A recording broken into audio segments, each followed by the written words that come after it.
right? Because if you only publish certain ones, you can get a very biased view. So say you have a coin and you flip heads or tails.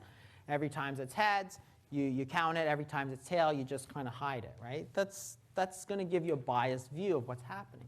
Well, this is what they did in this study, is that they took 74 FDA-registered studies, of which 31% were never published, and the FDA sort of reevaluated all these studies and decided, did it support the use of antidepressants or did it not support the use of antidepressants? And this is what they found, was that if you look at the journals the way they were published, so there's almost 50 articles published on various antidepressants. So you can see that almost all the studies that were published were positive. So if you were a doctor, you'd say, wow, it is overwhelmingly positive. Like, there is clear evidence from this evidence-based medicine that antidepressants are good medications. When the FDA went back and said, let's look at all the publications, let's look at the way they were published, and we're going to make our own determination if they're good or bad, this is actually what the FDA found of the exact same trials. It's like 50-50. They don't really work. There's an equal number of studies that show that the antidepressants don't work as to show it works. But if you're looking at the journal version of it, you'd say, as an evidence-based medicine practitioner, I think this stuff really works. But in fact, it's actually a toss-up. And it's because of selective publication. So yet another way that they bias it in favor of it. So you can look at neurodegenerative diseases, for example, so discontinuation and non-publication. Well, 12% of trials were discontinued. And if you look at if they're sponsored by industry versus university-sponsored, what you see is that there's 5 times more likely to be unpublished if it's from the industry. And it's like, of course.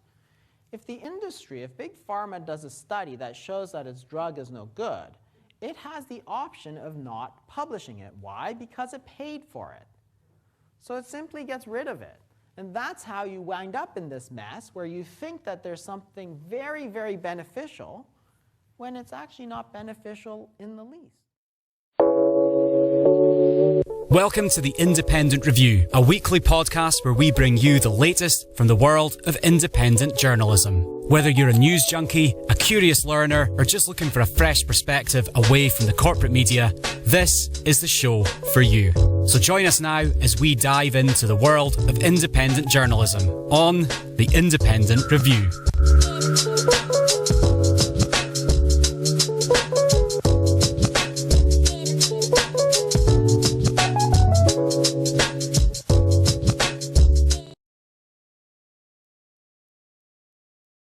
Welcome to the Independent Review. Today's show we have clips from James Corbett, Misty Winston, Ryan Cristian, and Johnny Vedmore. Let's jump right into our first clip with James Corbett from the Corbett Report. Welcome back, friends. Welcome back to another edition of Solutions Watch. I am your host, James Corbett of CorbettReport.com. It is July of 2023, and today we're going to discuss something that it may not be a new idea, but I think one that is worth re-examining. Specifically, you might recall that just in the past couple of days, I released a Questions for Corbett on the question of, are sanctions war? In which I elaborated on my answer that yes, sanctions are war, and also clarified the confusion that surrounds the subject of sanctions, i.e.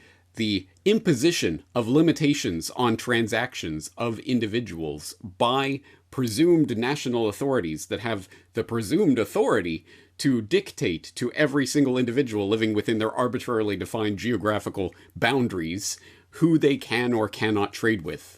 And that, of course, is a statist and obviously involuntary position that I obviously do not support. I also was clear to distinguish that from the flip side of that coin, which is boycotts, i.e. voluntary decisions that are made by people that I will not buy from this or that company or individual or group or whatever. And of course, I, as a voluntarist, I I wouldn't presume to have the authority to stop someone from doing a boycott, but nor would I want to. That is, of course, each and every person's individual decision, who they do or do not support with their money. As I say, this is not a new idea to you, especially if you are a longtime Corbett reporter. You will remember some of the many examples of this that I have talked about in the past. For example, from 2013, I had a series of episodes and videos and conversations on the subject. For example, episode 275 on solutions, boycotts and boycotts. I also had a report on how to boycott Wall Street and how to boycott big tech. I had a conversation on James Corbett on the power of the boycott. I followed that up in 2017, talking about, so you've decided to boycott Google, ... And you will recall, even in 2021, the previous edition of Solutions Watch on boycotts, which is the sort of the flip side of the boycott coin, the idea of not just withholding your money and stop not trading with someone, but specifically choosing to trade with someone, and more on which I will talk about in the near future. But as I say, this will not be a new idea to anyone in the world, let alone people who have been following the Corbett Report. But it is an idea that very interestingly is coming back to the forefront of the public consciousness in recent months. So tonight, for the first time in more than 20 years, Bud Light can no longer say it's the best-selling beer in the country, because it is not any longer. This beer is Modelo Especial. Look at the chart. You can see Bud Light sales have gone down since March. Modelo, in red, it's gone up in that same time frame. Bud Light sales are down like 24% in just the last few weeks. It all started happening. What do you think? March? Well, what happened in March? This, right? Bud Light partnering with a trans influencer, Dylan Mulvaney, one of many influencers Bud Light partnered with to promote March Madness in this marketing campaign. There was huge conservative backlash. People were like boycotting the beer. They were posting on social media, running it over, dumping it out, etc., crushing cans, shooting at them even. Target, yeah, they target kids. Heard the news story, targeting kids. They going after our youth, and yeah, they do it like this. If you ain't mad yet, well, then you better be pissed. Let's protest until they close and they ain't gonna be missed. Woke Alert is a service that sends shoppers text notifications when, quote, companies cave to the woke mob, so they know the brand's attacking their values. Stop scrolling. We got some breaking news. Anheuser-Busch, the beer titan, is experiencing an unprecedented sales freefall. Bud Light sales kept tumbling, dropping 3.7% from last week alone. The crisis began after an ill-advised promotional video sparked outrage and led to a nationwide boycott. Anheuser-Busch wider portfolio, including Busch and Stella Artois, report a similar alarming decline. But it's not just Anheuser-Busch, as Target and Starbucks are also caught in the crossfire of misplaced cultural priorities that have contributed to financial losses. Target's market cap tumbled over $15.7 billion because of a decision to move certain LGBTQ pride displays, while Starbucks has reportedly taken down pride decorations, and workers across 21 states allege that all pride decorations were removed. What are these strange muscles I didn't even know I had? It seems that I actually have the power to determine what I buy and where and when and from whom, or who I do not buy from. And it seems that might actually make a real difference in the real world. What? No one ever told me this. And the normie's head begins to explode. Well, yes, okay. First of all, let's simply document the event for those who have been living under a rock for the past few months. In case you hadn't noticed, it started.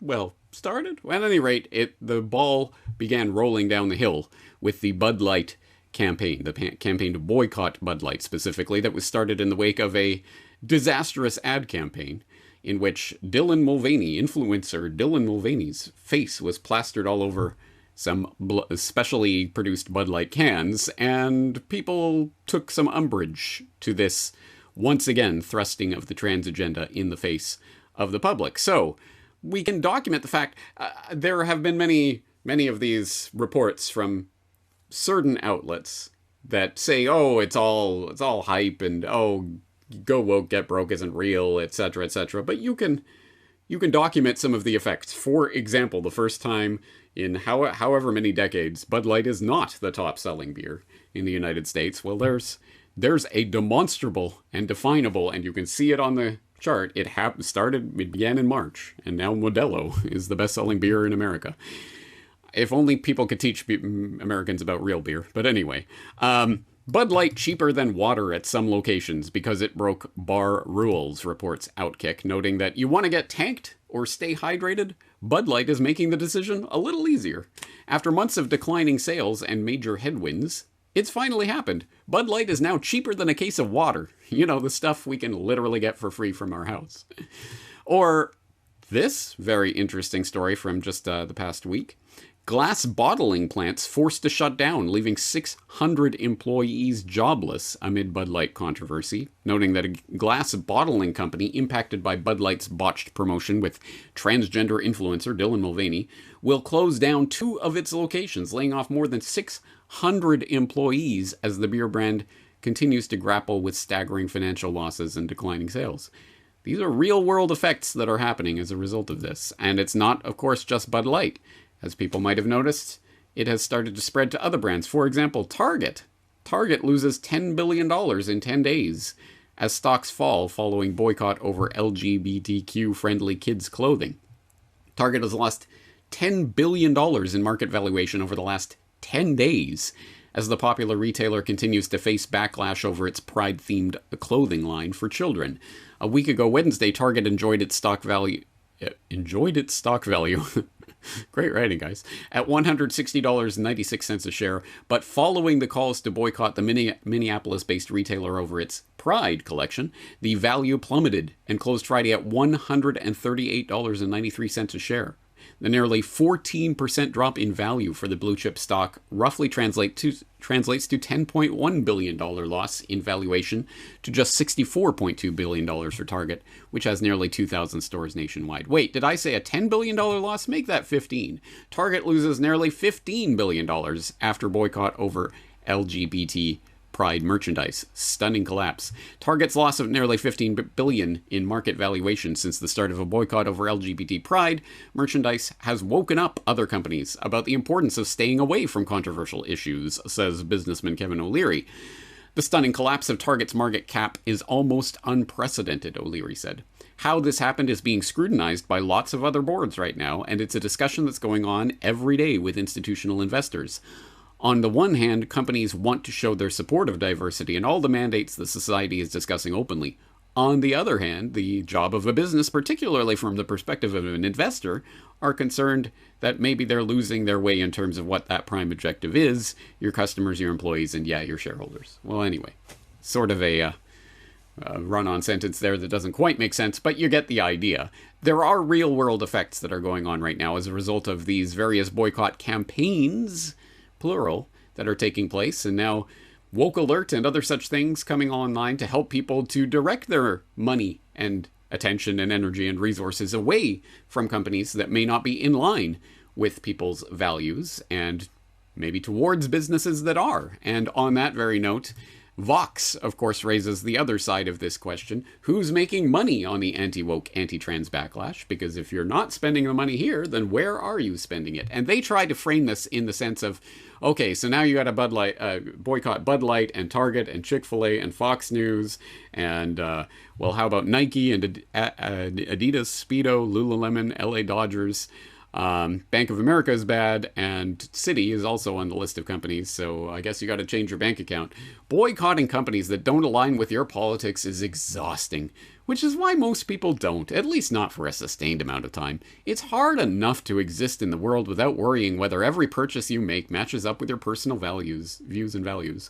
But in recent months, the push for conservative consumers to vote with their dollars, or rather downvote by withholding their dollars, has been rampant. So Vox News, oh boo-hoo, it's so hard to actually, think about what you're buying and where and how and when. And oh my God, you might have to change your lifestyle. Just go to the store and buy the damn goods we shove down your throat, damn it. So you see that this issue causes a bit of consternation. Now, feel free, of course, to insert your 5D conspiracy chess idea of choice about why this particular boycott movement is taking off and why it is being allowed to happen, because, of course, we know the rulers of the world control every person's everything they do and everything that's going on. And so there's nothing you can ever do, so lay down and die, yeah, is basically the propaganda as it exists. Personally, I think the idea, just even the idea, regardless of what you think of the specifics of the way that this particular tool is being employed in this instance, the idea that you actually do have power to influence things as not just a consumer who just goes to a store and mindlessly buys whatever crap is there because it's there and it's so hard to do anything else. The idea that you can start making conscious decisions about where to direct your money and resources and time and energy and attention and everything else is anathema to the ruling oligarchy. They would prefer if this idea never arose in any context, regardless of who is being boycotted or for what reason or how this might play into some sort of larger agenda. The idea of boycotts itself is toxic and corrosive to a power elite that want you to be mindless consumers. So just the idea being seeded into the public consciousness is a win of sorts. But of course, feel free to talk about whether or not you think that in this particular case it is being directed in the right way or misdirected, or noting the types of Fox News / New York Post / ChristianHeadlines.com types of outlets that are covering the boycott from the positive perspective, and the Vox.coms and MSNBCs and others that are trying to rain on that particular non-pride parade.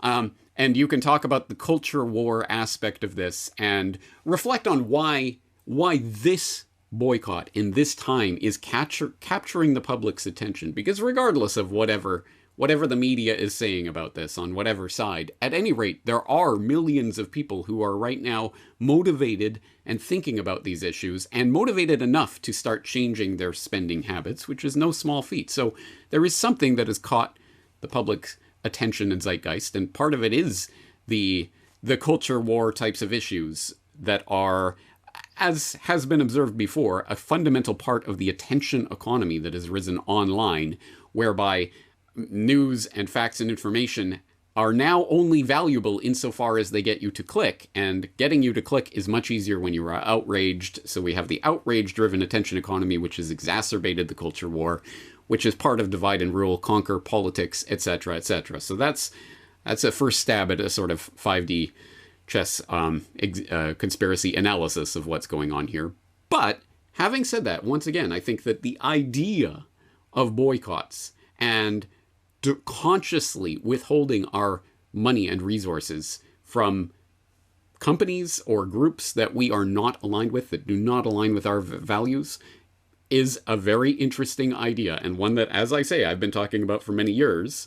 And so the real question is, can this momentum be directed in other ways? Can we take this from just simply a culture war issue that is particularly an American culture war issue, and maybe make it in sort of a more broad weapon that can be wielded against the oligarchs and their power on truly important issues, like, say, the destruction of modern-day apartheid? Omar, let me ask you, can you share with our audience a brief history of BDS? Sure. BDS was launched in 2005 by the absolute majority of Palestinian society in historic Palestine as well as in exile. So it's a consensus movement. The coalition of political parties, all trade unions, women's unions, youth, academics, farmers, artists, everyone has participated in this movement since it was launched in 2005. But it wasn't something that came out of the blue. It has very deep roots in Palestinian nonviolent popular resistance that goes back to the 1920s against British imperialism, British colonization of Palestine, and later Zionist settler colonialism in Palestine. Boycott has always been used by Palestinians as a key form of popular resistance. But it's also very inspired by the South African anti-apartheid movement and by the civil rights movement in the United States. Rosa Parks, Martin Luther King, and so on. Still till today, Black Lives Matter and the movement for Black Lives in the US is a key inspiration for our work. So BDS calls for 3 basic rights: ending the occupation of 1967, Gaza and the West Bank, including East Jerusalem, ending the system of racial domination and discrimination, which is apartheid, and the right of return for refugees, basic Palestinian rights under international law. The movement is intersectional. It sees that the struggle for Palestinian liberation is interconnected with progressive struggles across the world. It's not isolated from them. We cannot liberate the Palestinians by ourselves. We've got to connect with progressive movements worldwide, first on principle and second, pragmatically, because we cannot win against a very unified far-right, xenophobic right, financial right that's growing around the world. Without unity, there's no way to fight. As progressives, there's no way to win against the very vicious capitalism, imperialism, and its very militarized manifestation today. A very important part of BDS is that we're anti-racist, as I mentioned earlier. We oppose all forms of racism. So as you mentioned, that we would stand with any Jewish person facing persecution, absolutely. We would support that, and we would stand against any attack on a person because he or she is Jewish. We absolutely categorically oppose anti-Semitism because we never accept that Israel equals all Jews. In fact, that equation is anti-Semitic. Making all Jewish persons equal Israel means there's no Jewish diversity. That's a very anti-Semitic premise, and that's Israel's premise. That's the Zionist movement's premise, that all Jews equal Israel. Israel is equal, it speaks for all Jews. So that's a very anti-Semitic formula. Since its launch in 2005, BDS has achieved quite a lot in the academic sphere, cultural, economic, financial, sports, and so on. Rather than spend a lot of time, I'll just give very few examples. Some of the biggest companies in the world, Veolia, the French company, was kicked out of its Israeli business in 2015. We managed the BDS movement after a 7-year campaign that cost Veolia over $20 billion, with a B, $20 billion over a 7-year period. It lost contracts in Sweden, the UK, Ireland, the US, Kuwait, and across the world. Ultimately, shareholders of Veolia decided, enough, let's pull out of those Israeli projects that violate international law. It's not worth it. They pulled out. After Veolia, several companies pulled out of the Israeli market because of BDS campaigning against them. That's one aspect. Another aspect is major sovereign funds, pension funds, like the Norwegian pension fund a few days ago. The Norwegian pension fund, the biggest sovereign fund in the world, worth $1.3 trillion, divested from 2 Israeli companies because of their involvement in the occupation and settlement business and war crimes. The United Nations has issued a database of companies that are involved in the settlement industry, and increasingly sovereign funds in New Zealand, in the Netherlands, in Norway, and major churches in the United States are divesting from some of those companies. Some companies are not on the UN list, but are complicit, like HP, Hewlett-Packard, AXA, CAF, and we're going after them. Going after them meaning we're pressuring city councils to exclude them from tenders. We're pushing people, investment funds, to exclude them from investments, and so on and so forth. In parallel with that, we do a lot of work on academic sphere, cultural sphere, but to explain, though we are inspired by the South African boycott, there's a huge difference, Yanis. In the South African boycott, which I was part of when I went to school in the United States, we boycotted everyone and everything South African, as you would remember. That's what the ANC called on us to do. We follow the lead of the oppressed. In the Palestinian-led BDS movement, we don't call for a boycott of Israelis. We call for a boycott of institutions that are complicit in Israel's violations. We don't target Israelis. We don't target identity. We target complicity. And that's a very, very important difference. We have many Israeli partners, Jewish Israeli partners in the BDS movement. Boycotts from Within is a group within Israeli society that calls for BDS. Not to mention the many, many Jewish partners around the world, the biggest of them being Jewish Voice for Peace in the United States, the fastest growing progressive Jewish organization in the world. And we're very proud of that. So we work in the Arab world, in the global South, across the world with many partners, especially the largest trade unions. And just to end this point, just to give the Greek audience and European audience an example, maybe it will make some Europeans more modest. The biggest farmers union in India, with 16 million members, has endorsed BDS. The largest progressive women's coalition in India with 10 million members endorsed BDS, and the largest student union in India with 4 million members endorsed BDS. Just think of those numbers. Now, I'm going to assume that people in the Corbett Report crowd probably are at least aware of the existence of the BDS campaign/movement, boycott, divestment, and sanctions. But if not, well, you could get up to speed by going, for example, to the bdsmovement.net website, which talks about the campaign, what it involves, has an overall intro to the idea, which explains that Boycott, Divestment, Sanctions, BDS, is a Palestinian-led movement for freedom, justice, and equality. BDS upholds the simple principle that Palestinians are entitled to the same rights as the rest of humanity. Well, that doesn't seem controversial, but devil is in the details, right? Israel is occupying and colonizing Palestinian land, discriminating against Palestinian citizens of Israel, and denying Palestinian refugees the right to return to their homes. Inspired by the South African anti-apartheid movement, the BDS call urges action to pressure Israel to comply with international law. BDS is now a vibrant global movement made up of unions, academic associations, churches, and grassroots movements across the world. Since its launch in 2005, BDS is having a major impact and is effectively challenging international support for Israeli apartheid and settler colonialism.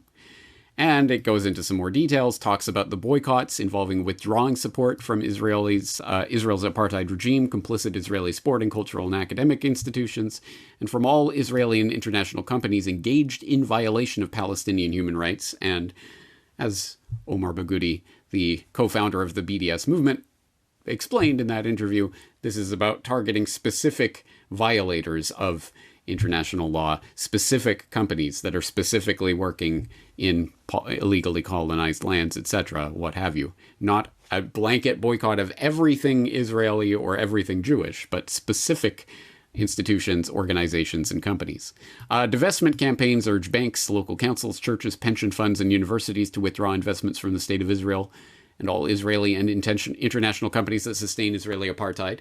So we've got the B and the D, the boycotts and the divestment, both of which are completely in line with what we're talking about today. Whether you agree or disagree, who has the right to step in and say, no, you can't decide to voluntarily not buy from this company or from this organization or what have you, or trade with this particular bank or group.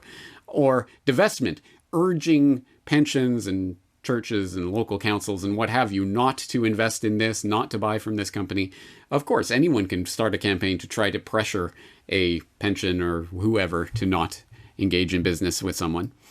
But this is where, of course, it does start to stray into that territory that we were talking about on Questions for Corbett earlier this week, sanctions. Sanctions campaigns pressure governments to fulfill their legal obligations to end Israeli apartheid and not aid or assist its maintenance by banning businesses with illegal Israeli settlements, ending military trade and free trade agreements, as well as suspending Israel's membership in international forums such as UN bodies and FIFA. Well, anyway, okay, yeah, the geopolitical wranglings at the nation-state level are of little interest to voluntarists. But anyway, I'm all about the B and the D, not so much the S. Boycotts and divestment, not sanctions. But anyway, these are ideas that are being used right now, and they are having effects in the real world. So if you want more information about the actual call and what it actually says, it was signed on the 9th of July, 2005, so almost exactly 18 years ago. And it talks about the persistent violations of international law and the hundreds of UN resolutions that have condemned Israelis' colonial and discriminatory practices, and the fact that all forms of international intervention and peacemaking have until now failed to convince or force Israel to comply with humanitarian law. We, representatives of Palestinian civil society, call upon international civil society organizations and people of conscience all over the world to impose broad boycotts and implement divestment initiatives against Israel, similar to those applied to South Africa. Yada yada, nonviolent punitive measures should be maintained until Israel meets its obligation to recognize Palestinian people's inalienable rights to self-determination and fully complies with the precepts of international law by ending its occupation and colonization of all Arab lands and dismantling the wall, recognizing fundamental rights of the Arab Palestinian citizens of Israel to full equality, and respecting, protecting, and promoting the rights of Palestinian refugees to return to their homes and properties as stipulated in UN Resolution 194. Now, as I say, 18 years of BDS has resulted in some actual real-world tangible results so far. And let's blow this up a little. So as we approach the 18th birthday, let's look at 18 highlights, essentially. G4S, the largest security firm in the world, decided to completely divest from apartheid Israel. Barcelona's mayor suspended institutional relations with apartheid Israel, including the twinning agreement with Tel Aviv. Oslo announced it will exclude from procurement companies that directly or indirectly contribute to Israel's illegal settlement enterprise. The Belgian city of Liège voted to end all ties with Israel. And Verviers, sorry Belgians in the crowd, cut its ties with the Israeli apartheid regime to strengthen its support for the Palestinian people. The mayor of Belém in Brazil declares the city an apartheid-free zone, etc., etc. Palestinian trade union bodies and professional syndicates urged blah, blah, blah. Canadian Union of Public Employees, Sam Smith, South African Rugby Union. Anyway, there are specific things that have happened as a result of this, and some signs that, in fact, although some people might think, well, this was kind of going on a decade ago, but it's kind of yesterday's news. No, it's still continuing. So a good overview article for people to catch up to speed was just from a couple of months ago from Mint Press News, How European Cities Are Breathing New Life into the BDS Movement. And it's got a lot of info on some of those moves that city mayors, like the mayor of Barcelona and Oslo, have made recently, and some of the momentum there, but also, of course, some of the pushback that is happening. Because, yes, believe it or not, we demand equal human rights for Palestinians. How dare you? How absolutely dare you? Well, again, regardless of what you think of BDS in particular and whether or not you support its ultimate aims, isn't it interesting that a boycott movement is being countered by legislation in country after country that is seeking to ban people from being able to boycott? Imagine you could get a fine of up to $1 million and 20 years in prison for supporting a boycott. Well, under the guidance of AIPAC, Congress is considering a bill which will do just that. The aim of the bill is to make it illegal to support the BDS movement. It already has nearly 300 co-sponsors among Democrats and Republicans in both houses. And in breaking news, the German parliament, the Bundestag, has just passed an unprecedented piece of legislation condemning the boycott, divestment, and sanctions movement known as the BDS. They deemed BDS anti-Semitic and illegal. Any anti-Israel policy is an anti-Texas policy. Texas is not going to do business with any company that boycotts Israel. I'm proud to have commemorated Israel's Independence Day by signing into law anti-BDS legislation in Texas." End quote. For the second year in a row, a show of support for Israel in the UN General Assembly Hall, and a rally against the boycott, divest, sanctions, or BDS movement, which is trying to punish Israel for its treatment of Palestinians in the occupied West Bank. The British Parliament voted this week to approve a bill that will ban public bodies from boycotting Israeli goods. Now, the measure, which passed 268 to 70, was pushed forward by Community Secretary Michael Gove, who says the bill guarantees foreign policy and remains a UK government matter. The bill will fine public bodies which initiate economic boycotts against Israel or other countries that aren't in line with the government's position. The Canadian Prime Minister also demonized the peaceful boycott, divestment, and sanctions movement, BDS, claiming that it is supposedly fueling anti-Semitism. Now, again, regardless of what you think, your personal politics and what you think of BDS in particular, I think it is incredibly telling that government after government is trying to make it illegal for people to boycott a certain entity. That is, on its face, lunacy, and I think in any other context would be seen for the draconian authoritarianism that it is. Imagine if the US government tried to pass a bill that made it illegal for you to boycott Bud Light. What would that even look like? You must buy a six-pack a week, or else you're you're going to jail. At any rate, it's insane that there would be this type of legislative pushback, and can only be explained by the fact that a real and true and concerted effort of boycott and divestment, sanctions, that is a powerful weapon that I think the oligarchs truly are afraid of, because I've said it before many, many times.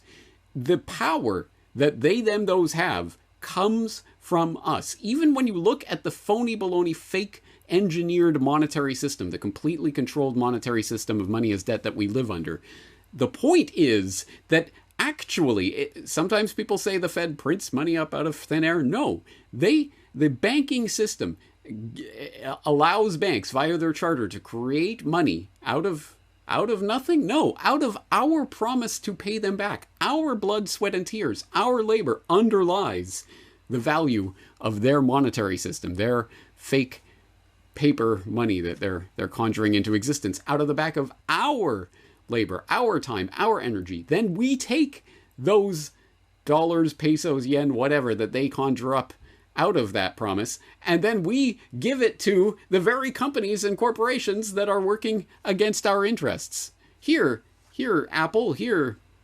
Microsoft, here whoever, Bud Light, whoever else, here, take this money that is our work, our sweat, our tears go into this, and then we'll pay you so that then you can go and do things that we don't like. That's insanity.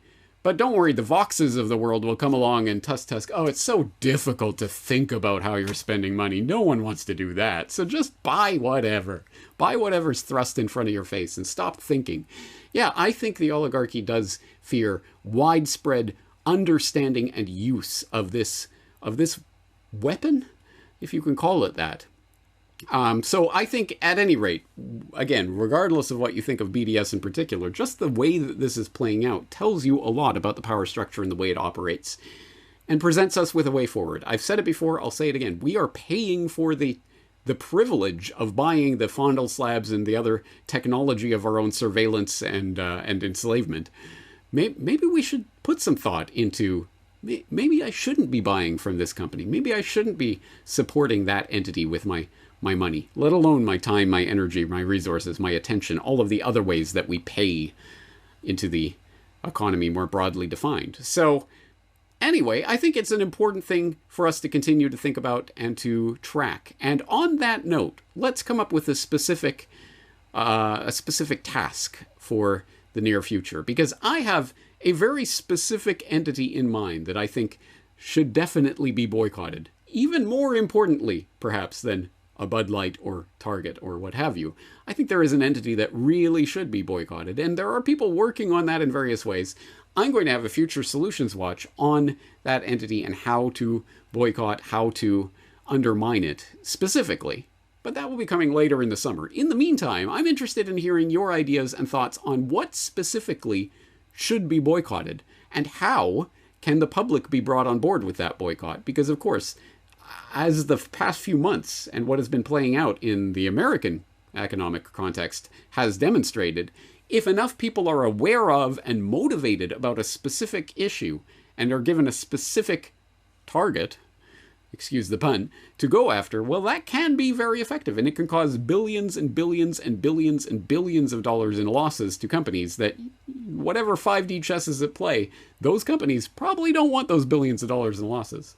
So it can be effective, but where should we be directing this energy and this attention? Now that people are aware and starting to flex muscles and realizing that they have power, this is a good prime opportunity to start a boycott campaign that might actually have real ramifications and on the wider scheme of things. So that's my task for you guys out there. If you're interested in participating in the conversation, I invite you to log into CorbettReport.com, to go to today's Solutions Watch episode at CorbettReport.com/SolutionsWatch-boycott, and to leave your thoughts. What entities should be targeted? How should the public be brought on board with this campaign? And to what end? What's the next goal? How do you propel that into some sort of greater movement? Anyway, something to keep in mind, something to think about, something to track as we go forward. And as always, with Solutions Watch ideas that are being thrown out there, we're going to track what works, what doesn't, what sticks to the wall, what never worked in the first place and adjust our way forward accordingly. But on that note, I think we'll leave it there for today. I am James Corbett of CorbettReport.com. Thank you for joining me today. I'm looking forward to talking to you again in the near future. Here is our next clip from the World Council of Health with Misty Winston.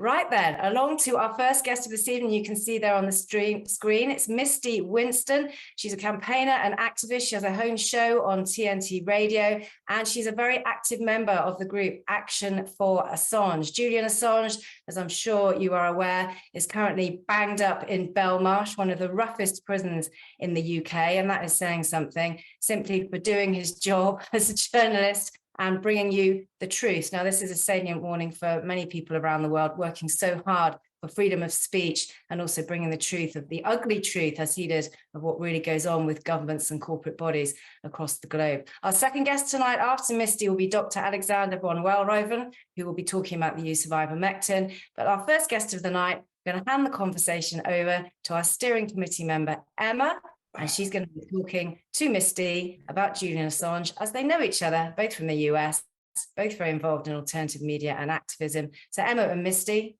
over to you. Thank you so much, Gemma. Thank you. And welcome, Misty. Thank you. I'm Thank you. also controlling the Zoom here, so let me just spotlight you. Okay, so as Gemma has already mentioned, today is Julian Assange's birthday. He turns 52. This is unfortunately his 5th birthday in Belmarsh prison in London. It was 4 years ago that Julian, who's an Australian citizen, was forcibly removed from the Ecuadorian embassy in London and sent to Belmarsh, where he still waits for possible extradition to the United States. And I'll take this opportunity to show you my shirt here. I've got Julian, and it says all the way down here at the bottom, no US extradition. It's hard to fit the whole shirt there. So it's well documented that he is suffering psychological torture as he sits in the Category A prison that is designed for people accused of violent crimes like murder and rape and other terror offenses.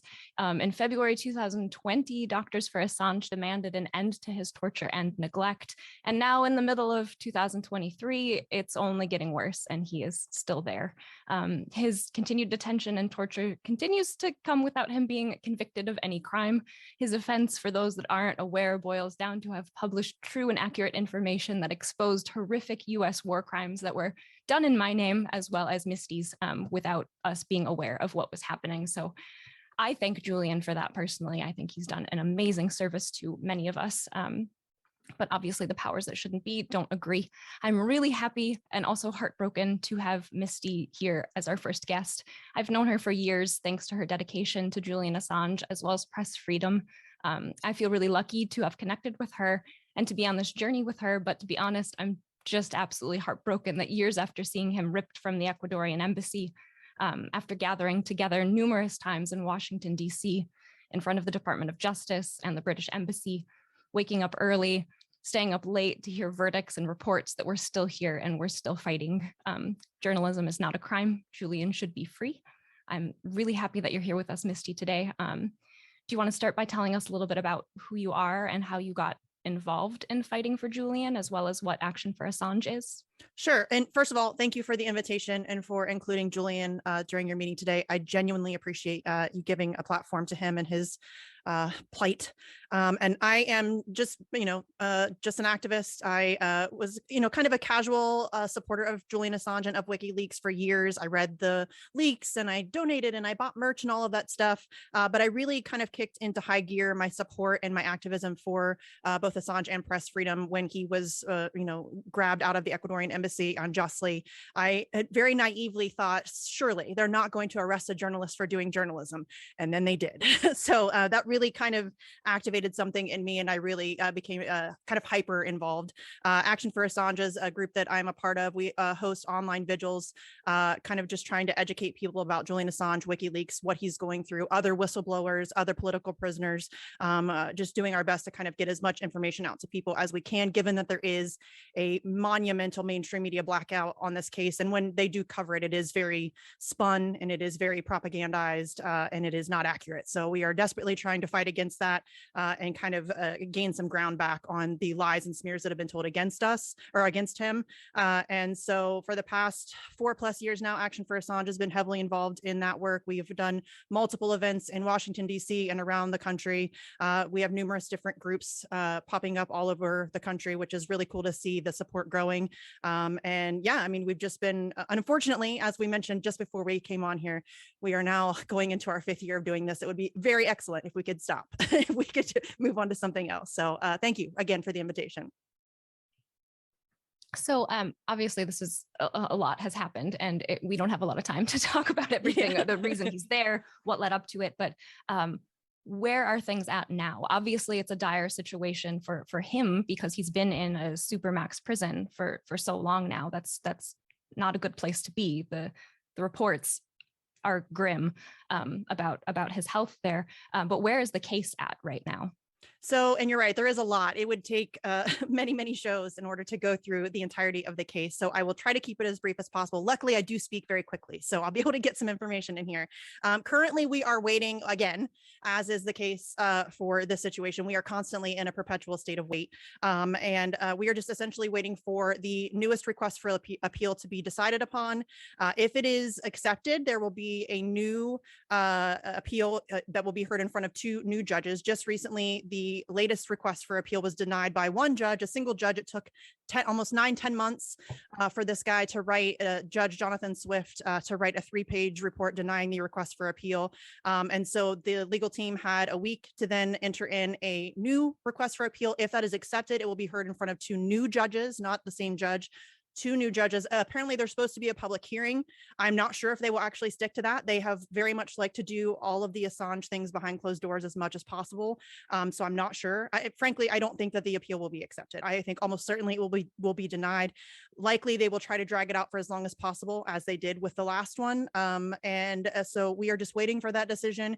If it is denied, unfortunately, we could see him on a plane within hours of that decision being made. So he is literally a hair's breadth away from being extradited to the country, who was recently revealed to be plotting to murder him. So it's a really desperate situation right now, which is why we need everybody to get as involved and as loud about this as possible.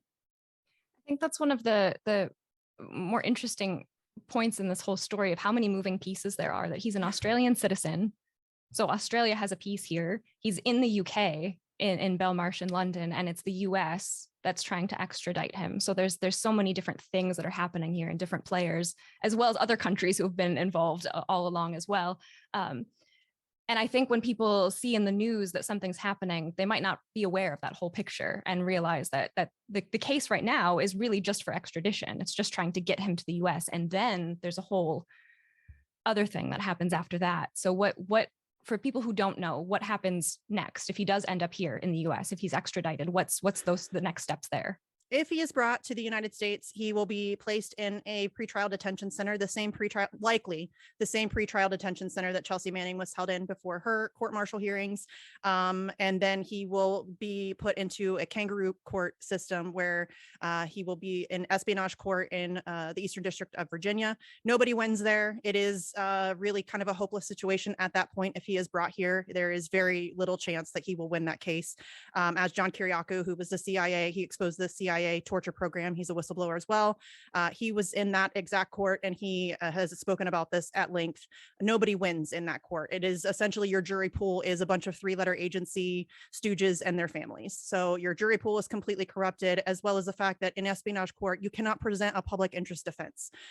So Assange is essentially silenced at that point. He's not able to present a defense as to why he did the job of journalism, I guess, because that is essentially what he's being charged with. So it is a very desperate situation. If he does go to extradition court, if he does get convicted, he will then essentially be thrown into really desperate situation. He'll be put into a supermax prison, likely ADX Florence in Colorado.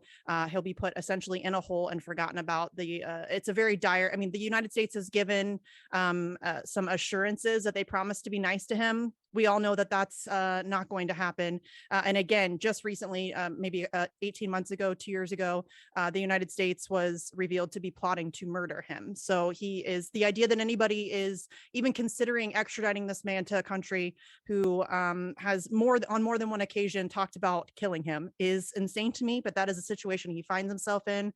And that's, again, why we need so much more noise about this right now. And for those also that might be unaware of the details of his case, he was, like you said, just doing journalism, and an important journalism, exposing war crimes. This is incredibly significant, and it matters to all of us. And I think it's easy for some people to not pay attention to things that don't feel like they're not affecting them directly. But this affects all of us directly, because he's a symbol of journalism, of press freedom. If we lose press freedom, we lose freedom. If we lose freedom, that affects all of us around the world. This is so important for people to pay attention to. So for anyone that's watching us that doesn't know much about Assange and hasn't gotten involved before, what's like a message that you can give them about why this is so important? This, to me, and I realize I'm biased because this is what I've dedicated my life to for the past 4+ years, but to me, this is the front line of everything that we're fighting for. I mean, the work that you're doing at the World Council for Health, you cannot effectively fight if you cannot speak. And that is essentially what this case boils down to. As you mentioned, Julian Assange is an Australian citizen, and he's being charged under the US Espionage Act. So this is, terrifyingly enough, this is the United States seeking global jurisdiction over information and journalism, and that should terrify everyone. So this is... To me, this opens a Pandora's box. Frankly, I don't think we can come back from this. He will be the first journalist ever charged under the Espionage Act. So that opens a door that I don't know that we can close. And I think that this puts everybody at risk. It's not, you have to remember that we don't define what a journalist is. They do. And they being the powers that be, they make those determinations. And so this could come for any of us. If you have a blog, if you tweet, if you do anything, if you publish anything that the United States empire doesn't like or that they are embarrassed by, they can come for you. And I think that this really does kind of open that door. And again, it's just one of those things that I don't think that we can come back from. And it is one of those, to me, it's one of those issues that, like you just mentioned, it's difficult for people to understand how it affects them. I think free speech and press freedom is a very abstract concept. It's not the same as I can't feed my family or I can't afford to take my kid to the doctor today. And so it's not something that's in the face of people on a daily basis. But this, to me, I think that this one is one that we cannot afford to lose. Definitely agree. I'm going to bring on my fellow steering committee member, Christoph here. He has his hand up. Well, hi, Misty. Thank you so much for your important work. I mean, one thing that by all the people who didn't know who Assange was at the beginning and heard about it was that free press, as you just mentioned, the keyword, was suppressed right from the beginning. And it started with mainstream. Then we saw an unimaginable censoring in the social media on almost all platforms. And now recently, France, Europe, the EU, the WHO, the FDA, you name it, the UN, they all call for more censorship to fight misinformation. I mean, there is one hope for free press that seems to be at the moment. It seems to be podcasts in the US. If you think about Joe Rogan attracting over 300 million listeners when interviewing RFK Jr., who actually put into his primary goals when he wins the election to free Assange. Do you think this can be, or do you see any change in the public's opinion about that case since all those podcasts are being released? And do you think it will be a chance for free press in the future? For sure, there has been a monumental shift in public opinion on this case. I've witnessed it myself personally. More and more people are becoming, as I mentioned, the mainstream media has almost nearly completely blacked this story out. They very rarely talk about it, which is interesting considering not just the fact that this is the future of press freedom, which you would think mainstream media would have a stake in, but it is a story. I mean, this is a big story. There's a lot of really juicy things happening. There's a lot of interesting tidbits. And so the idea that they're not covering, I think, speaks volumes. But despite that, thanks to the work of activists around the country or around the globe, we have seen a monumental shift in public opinion on this case. We are seeing support grow. I think a lot of people are starting to recognize the danger that is at hand here with this case and what it means to all of us. So yes, for sure, we have seen a lot of support growing. And I think that Gabriel Shipton and John Shipton have been traveling the globe for various different causes or different reasons. They did the Home Run for Julian tour a couple of summers ago. They're now on tour right now in Italy with the film Ithaca. And they have even said that they have noticed that the support is really growing exponentially. And I think that that's a really positive sign. I just don't think it's happening fast enough. Julian is obviously in really poor health. And I'm not sure how much longer he can hold on. I mean, it's not a game. This is a man's life that we're dealing with. And he has been subjected to psychological torture for over a decade. He has suffered a mini stroke while he was in Belmarsh prison. In fact, during one of the hearings.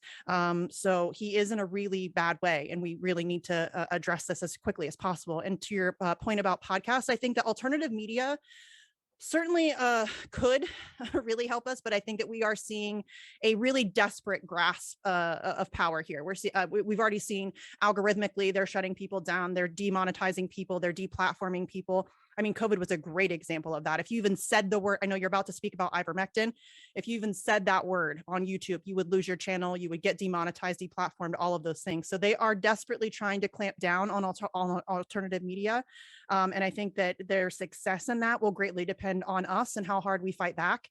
So I think that there's some hope there, but I think that it is really going to take a major monumental effort to push back against the censorship industrial complex. Yeah, well, thanks for at least some message of hope there. Yeah, so let's see. The topic of censorship has been one of the silver linings that's come out of the last handful of years of what's happened with COVID. Is so many more people are aware now of the censorship, the throttling, the shadow banning, everything that's been happening across corporate social media platforms for quite a while before this happened. But it was that issue that woke people up, and that's probably helped more people pay attention to what's happening with Assange, because they were just, if you're not aware of it at all, it's hard for you to connect with something that somebody's telling you about. So a lot of the support for Assange really was within the independent media and alternative media, because it was people that knew and understood. But now what's happened over the last few years has really opened people's eyes, and I think they're a lot more open to paying attention to his case and how important it is. I think we've talked quite a lot about how important this is and how scary and dire and not good it is. So what can people do with that information? How can people help, especially people who maybe didn't know anything about this until we started talking and they're watching us today?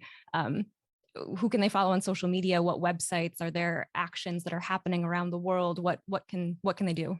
Well, getting active is a huge part of this. And I think that by getting active, I don't mean you have to go out into the streets and protest. You can, that's great. I love doing it. I would love to have you at our events.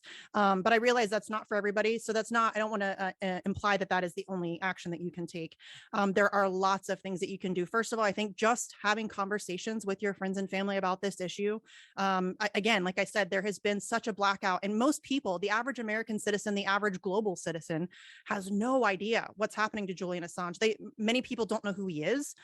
Many people know kind of who he is, but they don't really know what's going on. They're like, oh, it's that WikiLeaks guy, right? I don't know.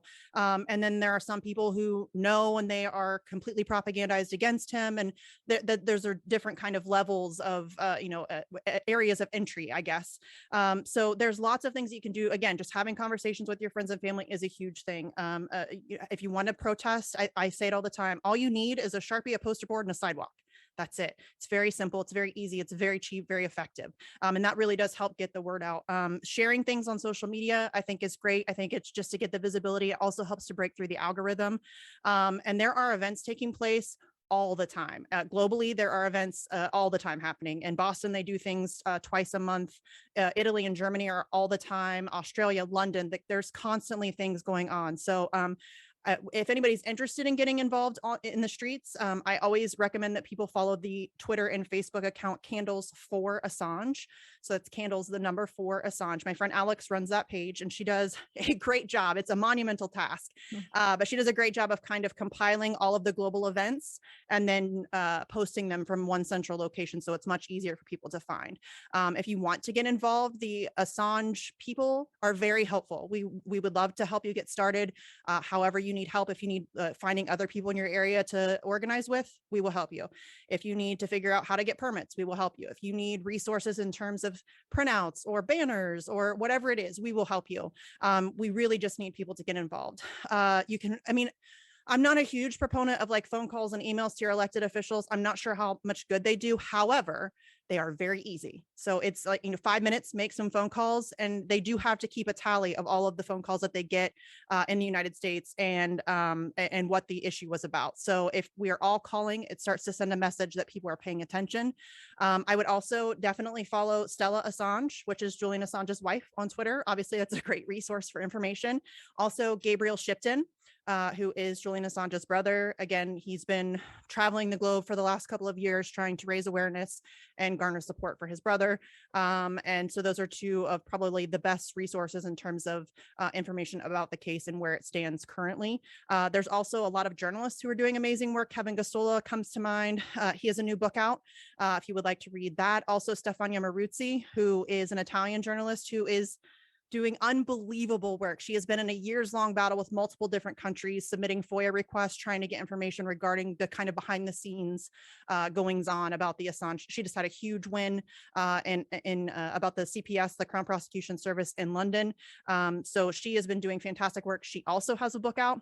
And then Professor Nils Melzer also has a fantastic book out. He was the former UN Special Rapporteur on Torture. He is the man who visited Julian Assange and examined him along with 2 other doctors. They are the ones that made the determination that he has been subjected to psychological torture. And there are a ton. Caitlin Johnstone does great work.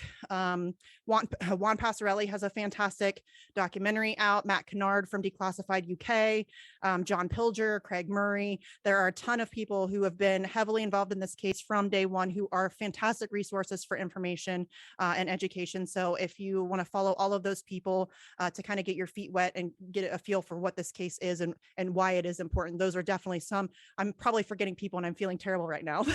Those are just some of the people that you can follow for more information, and then also to get active yourself. And what about Julian himself? Does he have an outlet anymore online where can he tweet? Can people talk to him? Can people send him letters at You can send him letters, yes. So there's writejulian.com. You can find the address there. Also, the ridiculous and arbitrary rules about what you can and cannot send. Please make sure you follow them, because otherwise he will not get your mail. He does receive letters. We don't know if he's receiving all of them, but we do know he's receiving some. It's very difficult for him to write back. They are very careful about what kind of messages they portray from him. So he has to be very mindful about what he says. Obviously, Stella has to be very mindful about what she says publicly, Gabriel as well. So he doesn't really have a public outlet where he can express himself. He has written to a few people. Most of those people have chosen to keep the messages private. A couple have been made public, but yeah, so definitely if you want to write to him. I know that I spoke to Gabriel, his brother, a couple weeks ago on my show, and Gabriel said that is always a boost of morale for him when he gets letters from people who are expressing support and who are telling him all of the different actions that they are taking and trying to fight for him. So I think that's really beneficial. But yeah, I mean, other than that, it's just make as much noise as possible. I think that we're not going to see justice through the court system. Obviously, I think that is we've well past that point. So essentially what it is going to take is mass public pressure. We have to make it politically untenable for them to continue this case. And that is going to take an unbelievable amount of noise and pressure. So, I mean, that is probably the best thing that you can do at this point. Great. Thank you. That was very, very thorough. No, that's great. So I guess in light of it being his birthday today, I'll grab his address and put that into the chat, as well as that website that people can go to if they want to write him. But hopefully we can get a few belated birthday cards off to him, maybe out of this Yes. General Assembly meeting today. That would be excellent. Yeah. Well, I don't know if anyone else. Oh, yeah, Christoph. Yeah, if I could make just maybe add one more question to it. I mean, we've seen in the last few years through whistleblowers, so-called whistleblowers, and some movies that were made, for example, about Snowden, that the conspiracy theories at that time turned into reality, and even more, that black and white got interchanged. What black was, what was black is now white. What was white is now black, and nobody could believe that there's a continuous supervision until they saw the movie of Snowden, when they saw family members being spied on with their mobile phones and their Wi-Fi, etc., etc. Nobody could believe this, and then we saw the censorship as the next stage. And what has been called a conspiracy theory, like freezing of bank accounts. We saw that with the Canadian truckers. We saw that, we see that now in the UK with Farage. So more and more turns into this reality, and the people that know they're still banned from a public debate. What is actually the official excuse for not having him publicly debate people? Do you know?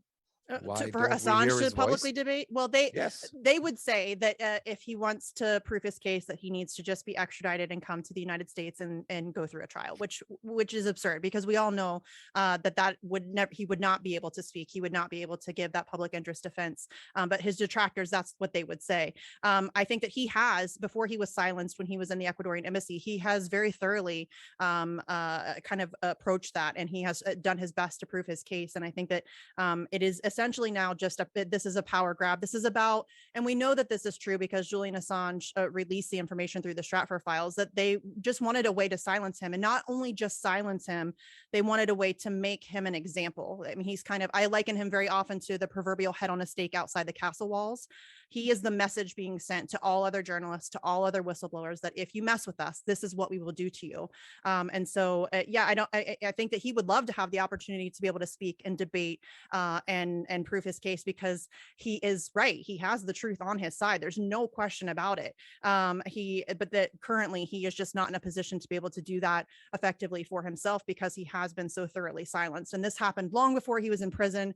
They turned off his internet access when he was in the Ecuadorian embassy. So he has been silenced for really a long time. And I think that he would love to have that opportunity. It's just not been granted to him. And I think that entering into the United States court system is something that he would very much like to avoid, because we all know where that ends, and it's not good for him. So, and you mentioned the truckers being shut down financially. That is something that they did to WikiLeaks very early on. That was something that I think WikiLeaks might have been the first organization that they attacked in that way, and all of the financial services shut them out. And that is when they had to switch to things like Bitcoin and cryptocurrency.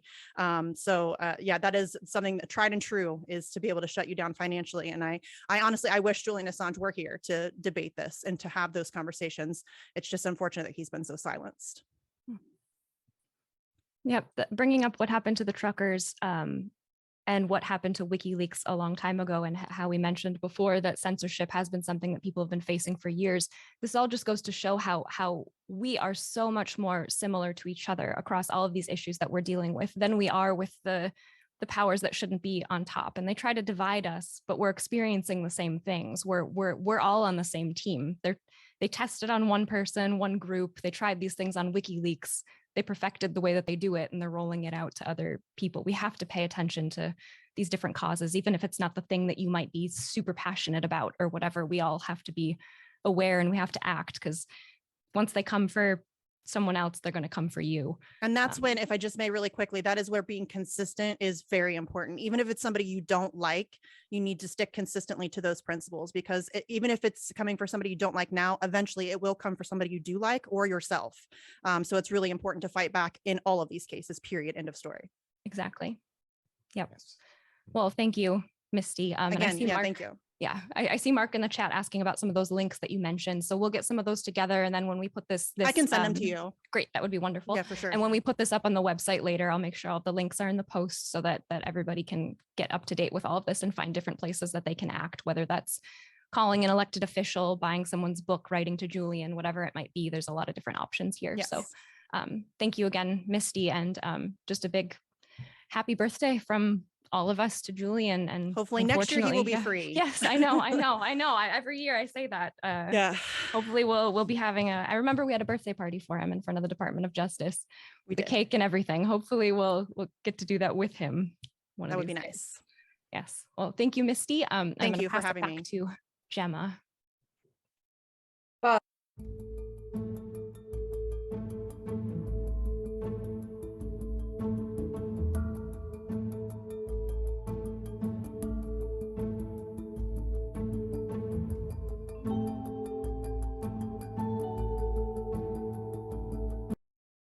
Next is a clip from Ryan Cristian on the continuation of Dioxins in Ohio.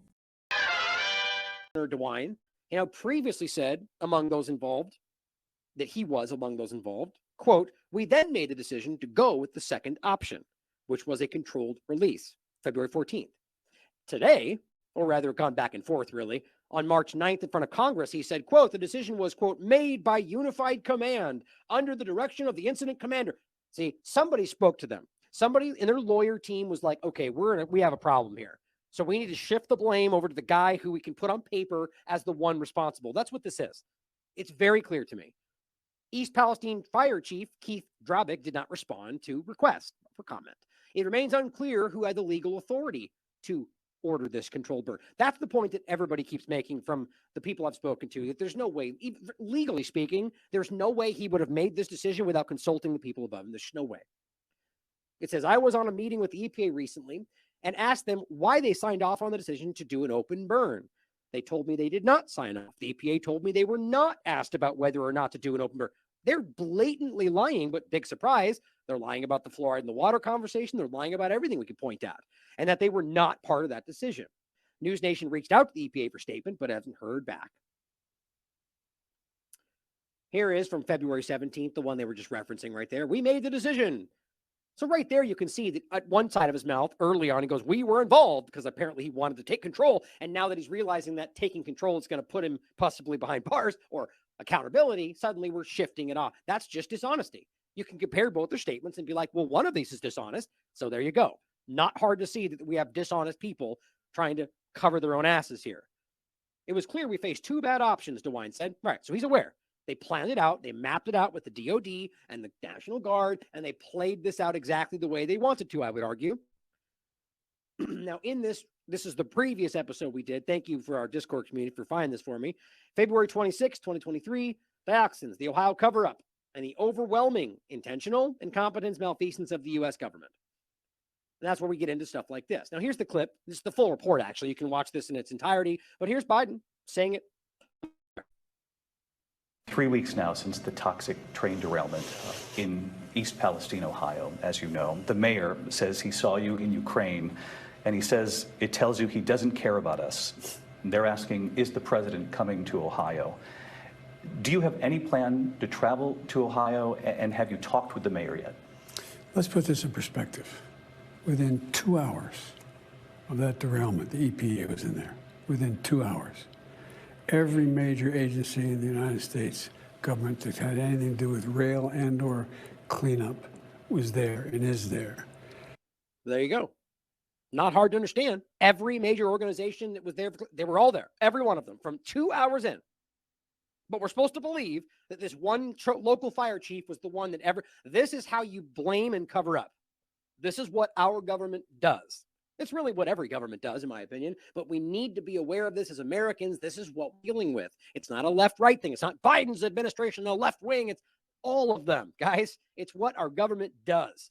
You are expendable. The only way we can change that is if we care enough to acknowledge the reality. Here, the black gentleman there in front of you, that is the EPA administrator. And I'll show you his image later in one of these other articles we have. Here's what they say on the record. We feel very confident. I feel very confident in the technologies that we've deployed. We've deployed aircraft. We have mobile vans circling the community. We have stationary air monitoring strategically placed all across this community. We've tested the indoor air quality of over 550 homes. So our data is very solid. Don't forget, though, so if right now today, multiple independent experts are finding dramatically high levels of both dioxins in the filters, as well as just ambient air in these homes, that they're being contaminated. Was he lying? Were they intentionally testing for the wrong things, like VOCs generally, as opposed to specific we know are there? However you look at this, so either he was incompetent, or they were, or they're lying to you, because we can prove to you that this is happening. At the very least, it's like the vaccine conversation. Look, if you think that's not what's happening, then you better damn well explain why everybody in this town predominantly is still suffering illness 4 months afterward and suffering the exact symptoms you'd expect with what went down.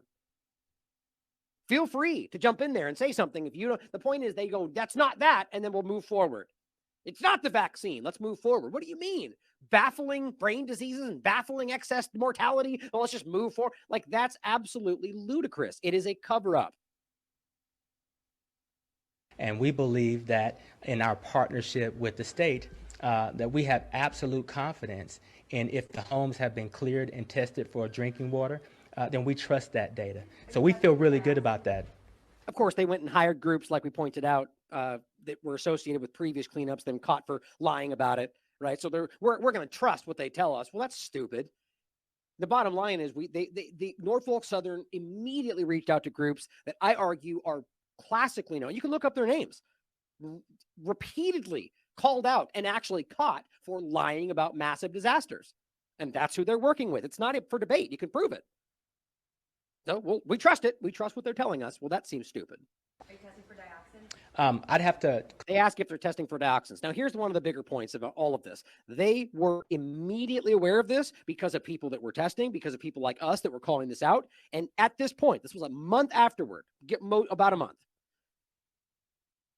They knew what was going on, and this was their response. And still to this day, I can prove to you that they have not actually done any real work on dioxins. They keep spinning the wheel and acting, and I'll get into more specifically what they're trying to say, which is a really important point that overlaps with the cover-up of the background problem they really don't want you aware of.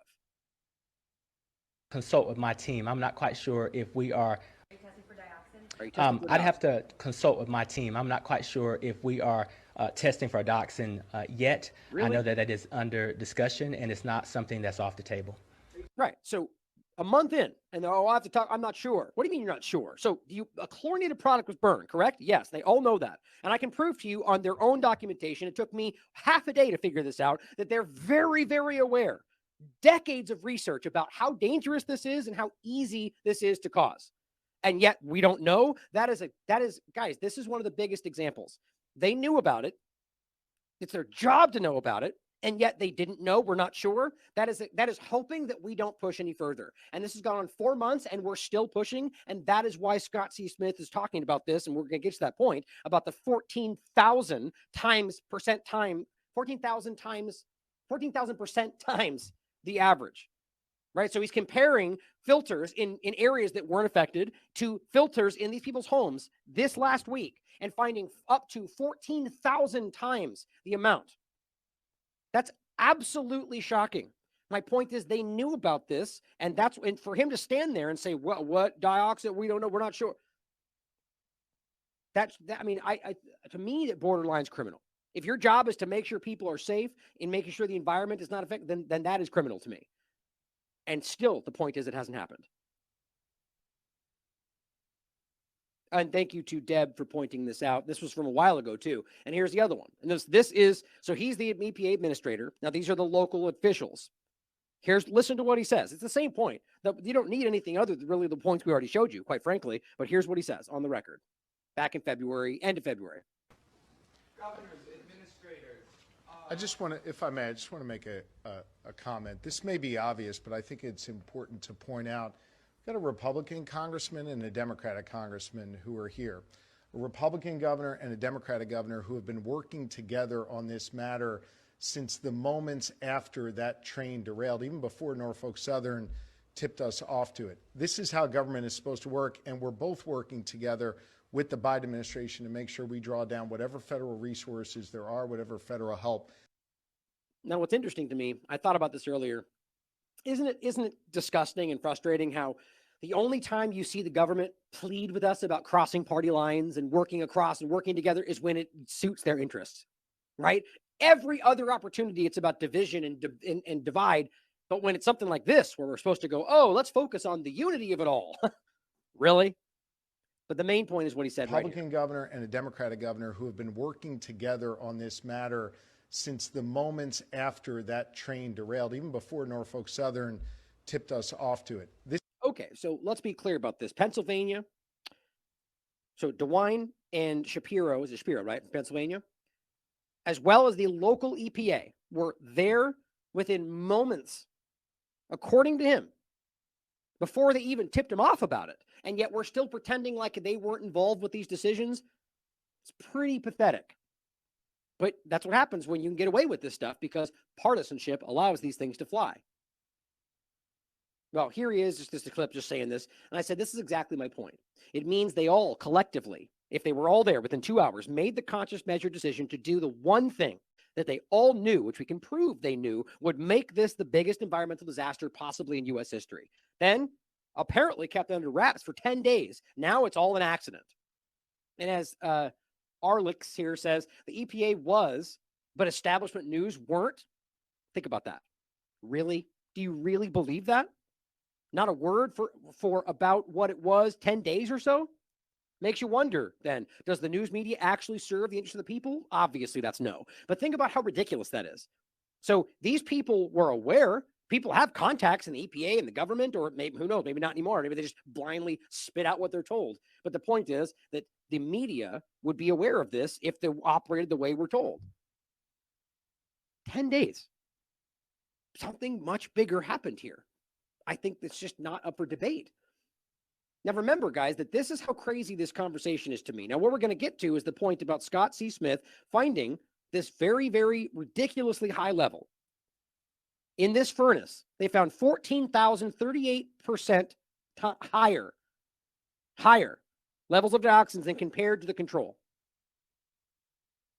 This is testing as of June 15th in people's homes.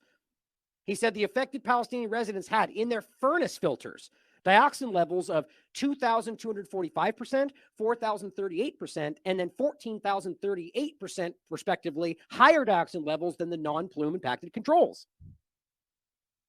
And yet they're lying though. This is a catastrophic level of cover-up, guys.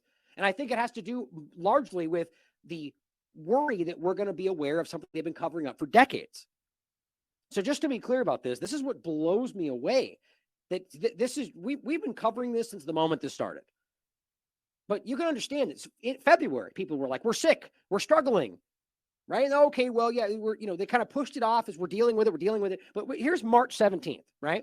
This is The Guardian, March 17th, at a time when they were saying everything's fine, there's no problem. The EPA on the record is going, there is not a problem. We've tested, the air is fine. The Guardian reports in March, levels of carcinogenic chemical near Ohio derailment site far above the safe limit. As we've shown you many times, they found this in regard to this was levels they found in 2 soil samples up to 14 times higher than dioxin levels in other states. This is in March. So even the Guardian is reporting this. And understand, this is at a time when they weren't testing for this. I find that to be comically, in a macabre way, ridiculous. Here is the next month. This is from April. East Palestine residents experiencing lesions, stomach pain, shortness of breath. We've covered this so many times. This goes into, you can read it for yourself. This is as of April, but it goes all the way to this day. I can prove it to you. People suffering this. What does it have? What's it coming from? Now, of course, you could argue that there might be an overlap with other things going on, like the injection conversation or whatever else. But the fact that you can so acutely tie this to their problems began directly after the derailment, and that the symptoms are quite literally what you would expect with what they're supposed to be dealing with, according to the EPA's own website. But then, of course, it went away in June, right? Nope. It kept happening. Well, actually, this is just still April. This is the other point about 7 CDC workers. So as they're going, you guys are fine, you're lying, it's all stress. The CDC shows up in April. More than half of the team fell ill with the exact same symptoms that the rest of the people in the town were suffering from. And guess what they called it? Fatigue. Not joking.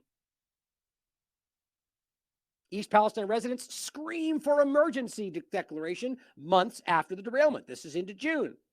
Now, I quite frankly think that demanding an emergency declaration is the last thing they should do. I don't think giving the government emergency powers over the area is going to help them at all, quite frankly. But nonetheless, all it shows you is that they're desperate, guys. 4 months afterward, and nobody's helping these people. It's been 4 months. She said the house still smells like chemicals. She gets rashes. A trip home not long after the spill made her vomit, but when she goes back today, she still gets headaches. But it's all fake news, though, according to the EPA. Months after the derailment, as of June 23rd, East Palestine residents are still getting sick, News Nation. June 1st, my kids have been sick for 3.5 months. At what point do we realize that this is about as obvious as it gets? Now, here's the craziest part, is that they're acting on the front of this, like on the corporate media from the national level, that everyone's doing everything they can, and everything's getting better, and it's all going away, and we're destroyed. That's not what's happening. Ashley Thompson points out, this is still happening. She posted this on June 16th. Residents of East Palestine are sick and are being ignored in hopes that they'll just be silent. And Status Quo pointed out that they're asking for the declaration of emergency, right? But when they go to do so, they're literally being removed from the State House. Quote, if Governor DeWine does not declare an emergency, there are lots of residents who can't get help. And here's a video of them literally removing mothers and people there because they're protesting what's happening. But they're there for them, right? At what point do people stand? I mean, this is what grosses me out about the corporate media, all the politicians. Where is everybody? I guess they only care when it's something they can use to benefit their political career, right? This is the most obvious situation. I mean, it's one of the most obvious situations happening today. Here's another example. This is from June 15th. Just unconscionable. Residents of East Palestine have been in a nightmarish limbo for 4 months. He said he's interviewed many of them. They can't go home or drink the water. Their kids are sick. They're begging to declare a state of emergency. Again, well, what happens is they get forced out of the area. Now, here's the main point. Scott C. Smith posted this on June 15th as well. Additional soil and furnace filter testing in East Palestine this week, last month, and recent furnace filters, resulting results showing a non-plume impacted area in Salem, Ohio, which is the control, versus plume impacted residents that had health symptoms. Now, I would love to dig into this with him specifically and find out what the control area was, because the whole point is that it was still a problem. Or rather just that there was dioxins, which is something that we need to wrap our minds around, guys, that the area he's comparing it to, I'm willing to bet you my life, because we can prove to you that they've been covering this up for decades, that a lot of the areas in this country are over the safe levels right now, which I'll come back to this in a second. This goes back to 95. And I've shown you this. This is from the CNN environment back in 1994, speaking with an expert on this topic. And this was a study that was done in 1994 at the behest of the government, which you might want to ask why they got silent about it ever since then. Now, they argue they did stuff to remove the industrial side of it, but they clearly didn't stop everything else that was happening, if that even actually truly stopped. But the point is, they found all the way back then that in the food you were eating, fast food specifically, Big Macs, Pizza Hut, Kentucky Fried Chicken, they saw about 8 to 150 times the dioxin levels the EPA felt would be safe. In 1995, as far as we can tell, it only got worse. We'll come back to that.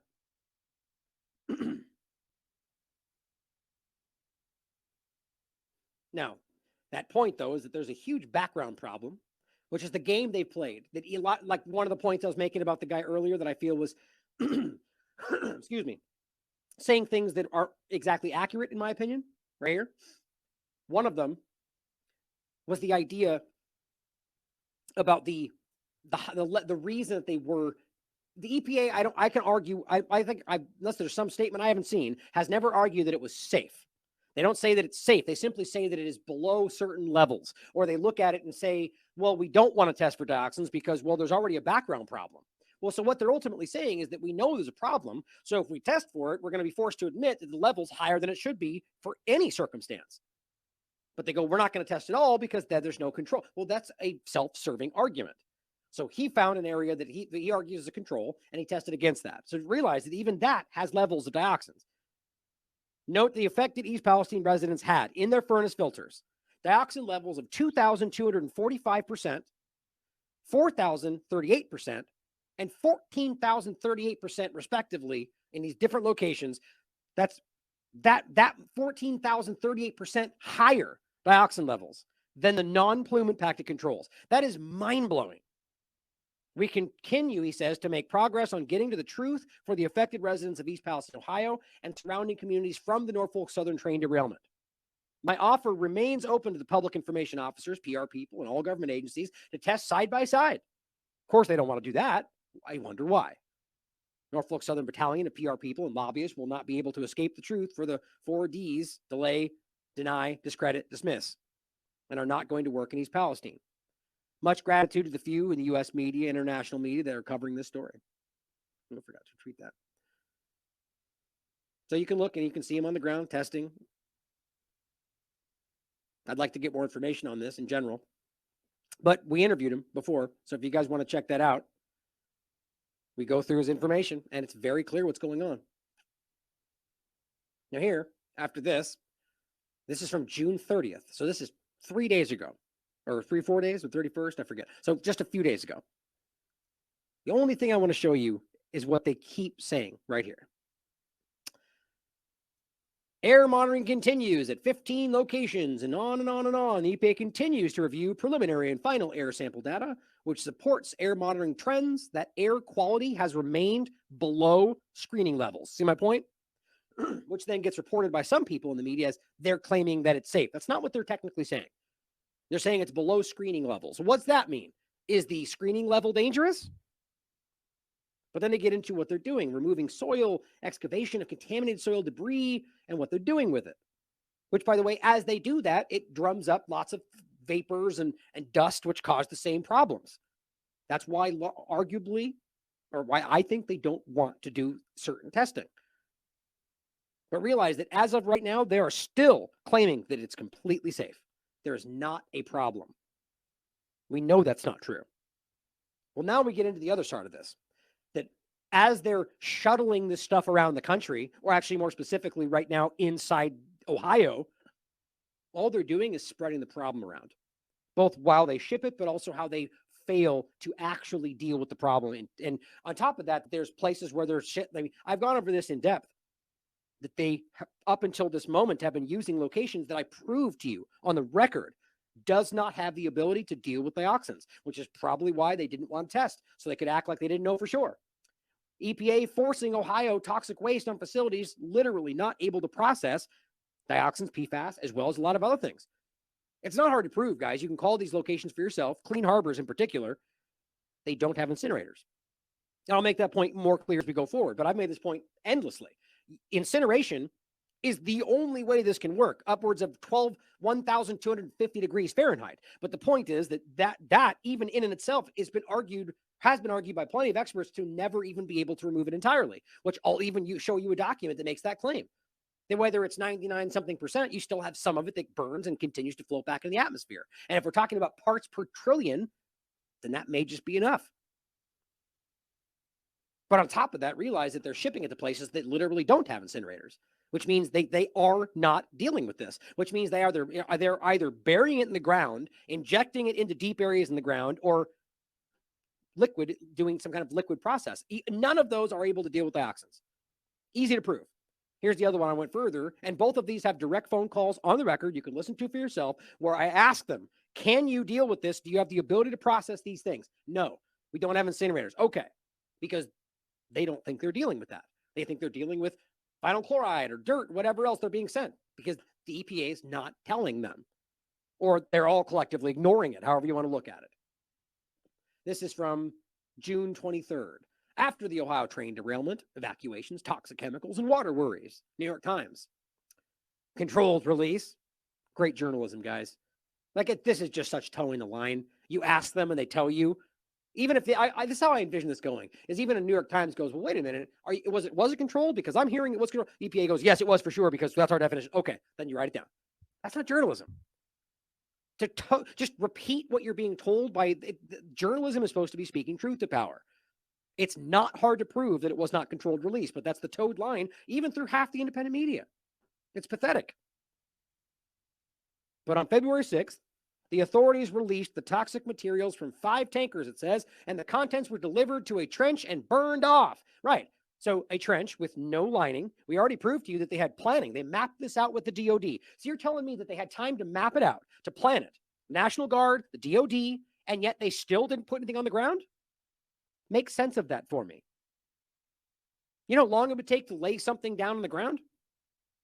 If they had enough time to literally map this out, to game plan this, to then play it out like some kind of defense exercise, and then went forward and said, yes, out of these 2 choices, that's the one we're going to do, and all that time and nobody thought, let's put something on the ground, there's no way they didn't know what they were doing. Think about how crazy that is.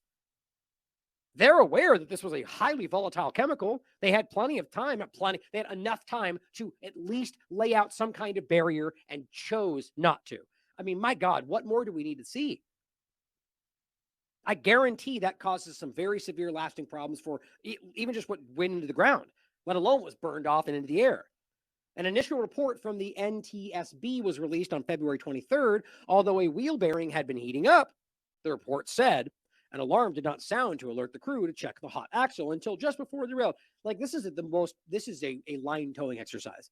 They don't go any deeper. This is just an overview of the narrative from New York Times journalism. How about you include the part that the regulations that were changed, or the fact that the level was well over so many 100 something degrees, which was well past the level of concern. The only reason they chose not to do anything is because the company had changed their arbitrary level and told the person to not. That all happened. We went over this. So that is aggressive accountability. Like that should be criminal right there. You by incompetence or profiteering, let this happen. But nope, they don't care about that part. It says the EPA said on February 12th that it had not detected contaminants at levels of concern. What does that mean? Levels of concern. Well, clearly everyone else seems to be detecting those chemicals from day one right up until right now. But they checked for VOCs, as we've already talked about. That's why you guarantee that you would not find what they were They were checking for broad things that's not what they should have been looking for. Scott C. Smith, Wilton, Petty, all of them said the same thing. You won't find what you're not looking for, right? They keep choosing to not look for it. That's all that's happening. So up to this moment, despite all the evidence, they're just simply, nope, it's below levels. February 21st, the EPA ordered Norfolk Southern to identify and clean up contaminated soil and water, right? This is my point from before. So clearly they have the authority to dictate what happens. They just waited to see how it played out first before they stepped in and goes, nope, wait, you're doing it wrong. Well, that's a real smart way to play it with super dangerous chemicals and waste, right? Let's see what happens. Clearly something else is going on, guys. Reimburse the EPA for cleaning businesses. The point is they say, if they do it wrong, we'll just charge them 3 times the cost. So that's how you play it. We're going to let them feel it out, and you can be the byproduct, you'll be hurt by whatever they do or don't do, and we'll just charge them extra if they do. That's so stupid. It makes you laugh at how ridiculous that is. So all we care about is you being reimbursed? What about my family's health? Mr. DeWine, a Republican, said on February 15th that tests conducted by EPA showed no contaminants in the municipal water system. The EPA instructed Norfolk Southern to test for dioxins, toxic pollutants that could have formed under the chemical burn-off and which can cause cancer, interfere with hormones, cause damage to reproduction. Oh, I see how the game's being played. We ordered them to do it. Norfolk Southern says, EPA said they were going to do it. Yeah, that's how it works out. We look back 3 years later and they're both pointing at each other like the Scarecrow from Wizard of Oz. Well, they were supposed to, we didn't know. The EPA is responsible. There's no way around this. The EPA, the government is responsible. So if you order them to do it and they didn't do it, it's your fault. But that's not how they're going to play it, are they? They don't want to test for it. The derailment and its impact upended an area where generations of families could afford to buy land. That's an interesting thing to think about. We've talked about the land grab and the idea of the agriculture in the area, food supply. Part of it, on top of all of that, it's just an area where historically a lot of families were able to afford land when they couldn't in the bigger cities. And now you've got this gigantic area where people may not want to anymore. Maybe they're deciding to go back into the cities. Maybe that's the point. Many residents said raising livestock and working the soil were important to them, things they don't want you to care about anymore. Alan Shaw, Norfolk Southern's chief executive, said during a visit on February 18th that hazardous materials were being cleaned up. Liquid waste was disposed in a well at a facility in Vickery. And solid waste was being shipped to an incinerator in East Liverpool. Well, let's talk about that. So first of all, before this ever, we've already proven to you that there was multiple locations, but some outside of Ohio, some inside, that were being used, that were guaranteed to be spreading this stuff around because they were not dealing with it properly. Easy to prove. Please watch the entire show. Listen to the phone calls with those actual locations. You know, what actual research and journalism looks like, not just towing a line. But here is just a quick search. This is just a quick search shows you about the location that they're using. So it's clear we're talking about Vickery and a location in East Liverpool. Now, what you'll find is that's called Heritage. And I'll show you that in a second. So the Heritage Thermal Services hazardous waste incinerator in East Liverpool has been the subject of controversy for 30 years. Oh, here we go. So the very first thing you find is they're choosing to pick the one that is the most controversial, the one that's been caught for what? Doing, like, this is how this tends to work. It's like when you hire the liar. Or, you know, let's go work with Neil Ferguson at the Imperial College of London because he lies just the way we like. That's how I think this plays out. In 2019, the Department of Defense sued Heritage Thermal Services for failing to conduct an environmental review before hiring an incinerator to dispose of the foam. The suit claims that bringing the foam. So clearly, there's all this controversy about exactly what. So this is the company you want to use for one of the biggest problems we've ever seen in this country? Yep. Probably because they don't care. Here's a great article written by Corporate America, who's one of our community members. And I think it's important to revisit. He was writing about this in March 23rd. How chemical cleanup leads to harmful exposure. He writes, in an already poorly handled situation, the same people who created the mess are being tasked with finding ways to clean it up. With a history riddled with corruption and mismanagement, even the solution can lead to problems. East Palestine is already no stranger to outsourced management of disaster. This was the group I was mentioning earlier.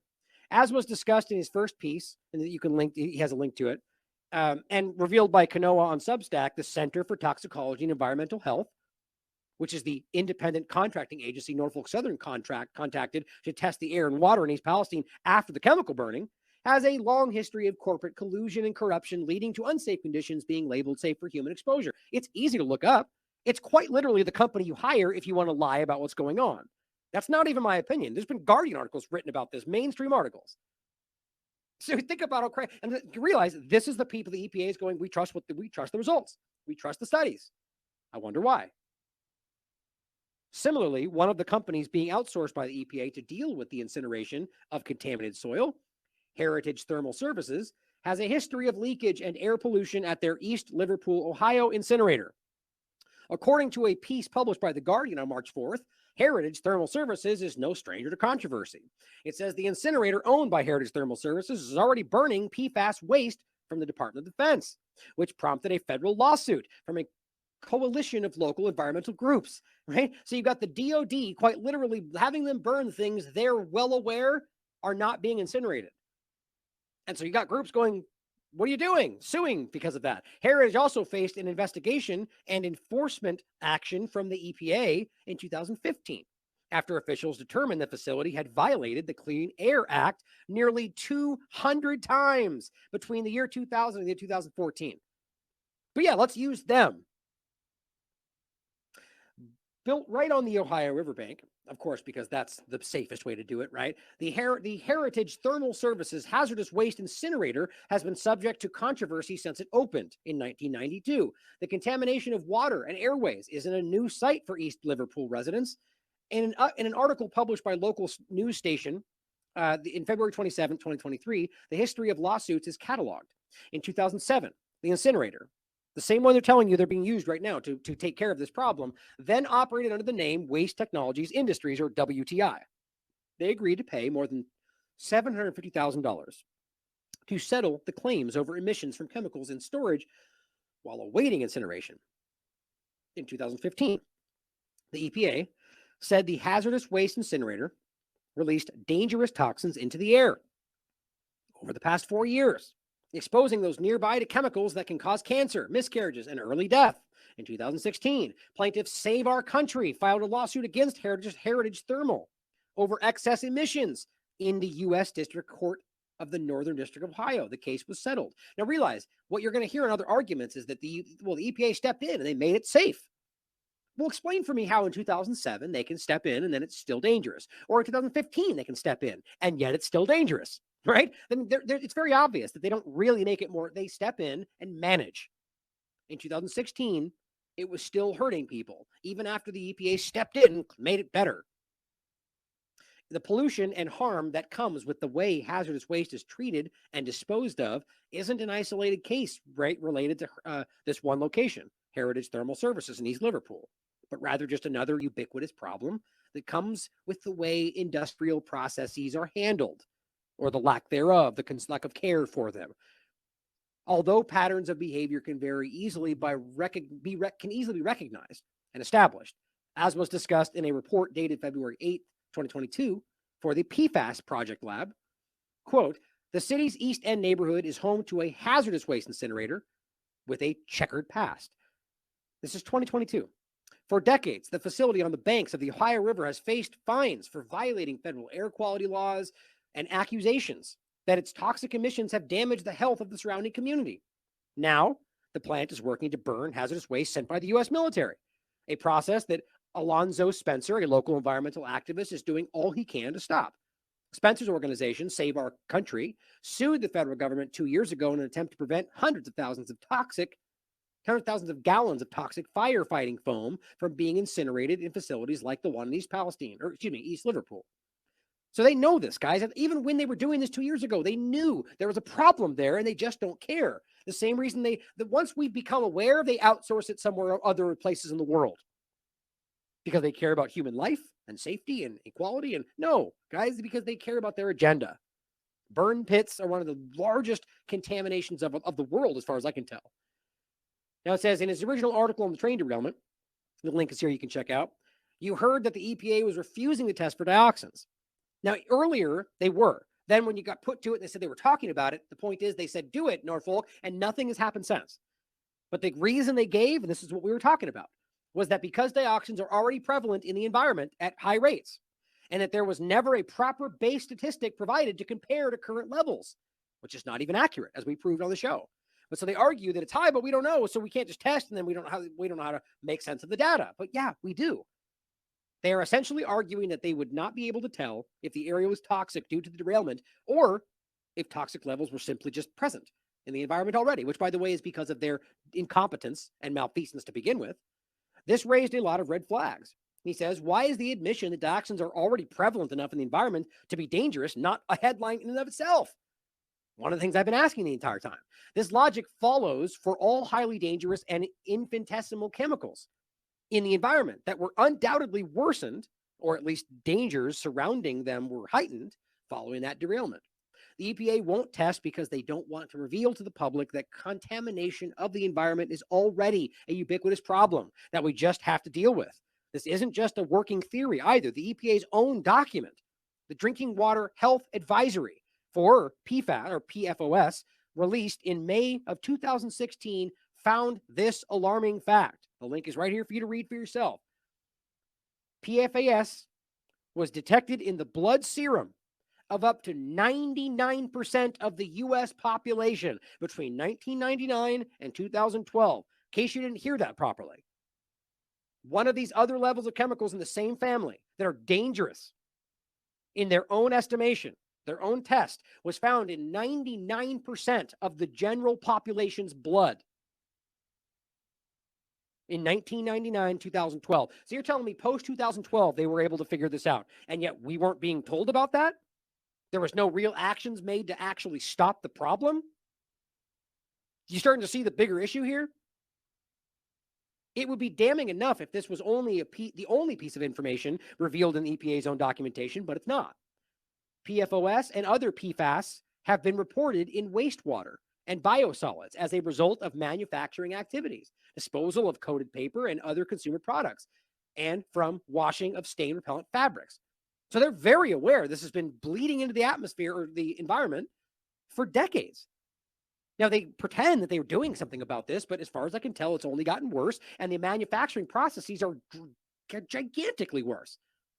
Or things like benzene, for example, where you can prove that they've been aware it's been super dangerous since its inception in regard to how it's being used. And you find it in toys and sunscreen. It's everywhere. How do you make sense of that? It's either sinister, like actual harming you intentionally, or they just don't care about you. Either one should be pretty concerning. Lastly, he says, ultimately, the story of the East Palestine derailment shines a light on the bigger role that the EPA plays in avoiding and sometimes outright refusing to deal with serious environmental and health concerns that come at the expense of our industrialized world. That's likely what the EPA's real mandate is, to just gaslight and maintain the illusion that these things are necessary, to the point to almost saying that these things are expected. Oh, you know, one thing let me finish reading this and I'll show you one thing I forgot to show you. It's saying that the Harvard Edward J. Safra Center for Ethics sums up the entire situation. The EPA has a vast mandate, protecting air, water, land, and people from pollutants. But year after year, through both Republican and Democrat administrations and Congresses, strong economies and weak ones, the institution fails the American public in many ways. The evidence abounds. Of course, they don't want to talk about that. And if you point out you're a conspiracy theorist, despite the fact that it's easy to prove, reports by the Government Accountability Office, formerly the General Accounting Office, EPA's own inspectors generals. I hate that. Inspectors general is actually the way it's spelled. And the media have long documented EPA's inability to guard Americans from toxic chemicals, mining waste, leaking Superfund sites, greenhouse gas emissions, contaminated water, air pollutants, and other hazards. Now, you could argue that's just because they can't deal with it, but isn't that a problem in and of itself that no one wants to talk about? But it's quite obvious they take actions that allow. This is obfuscation, guys.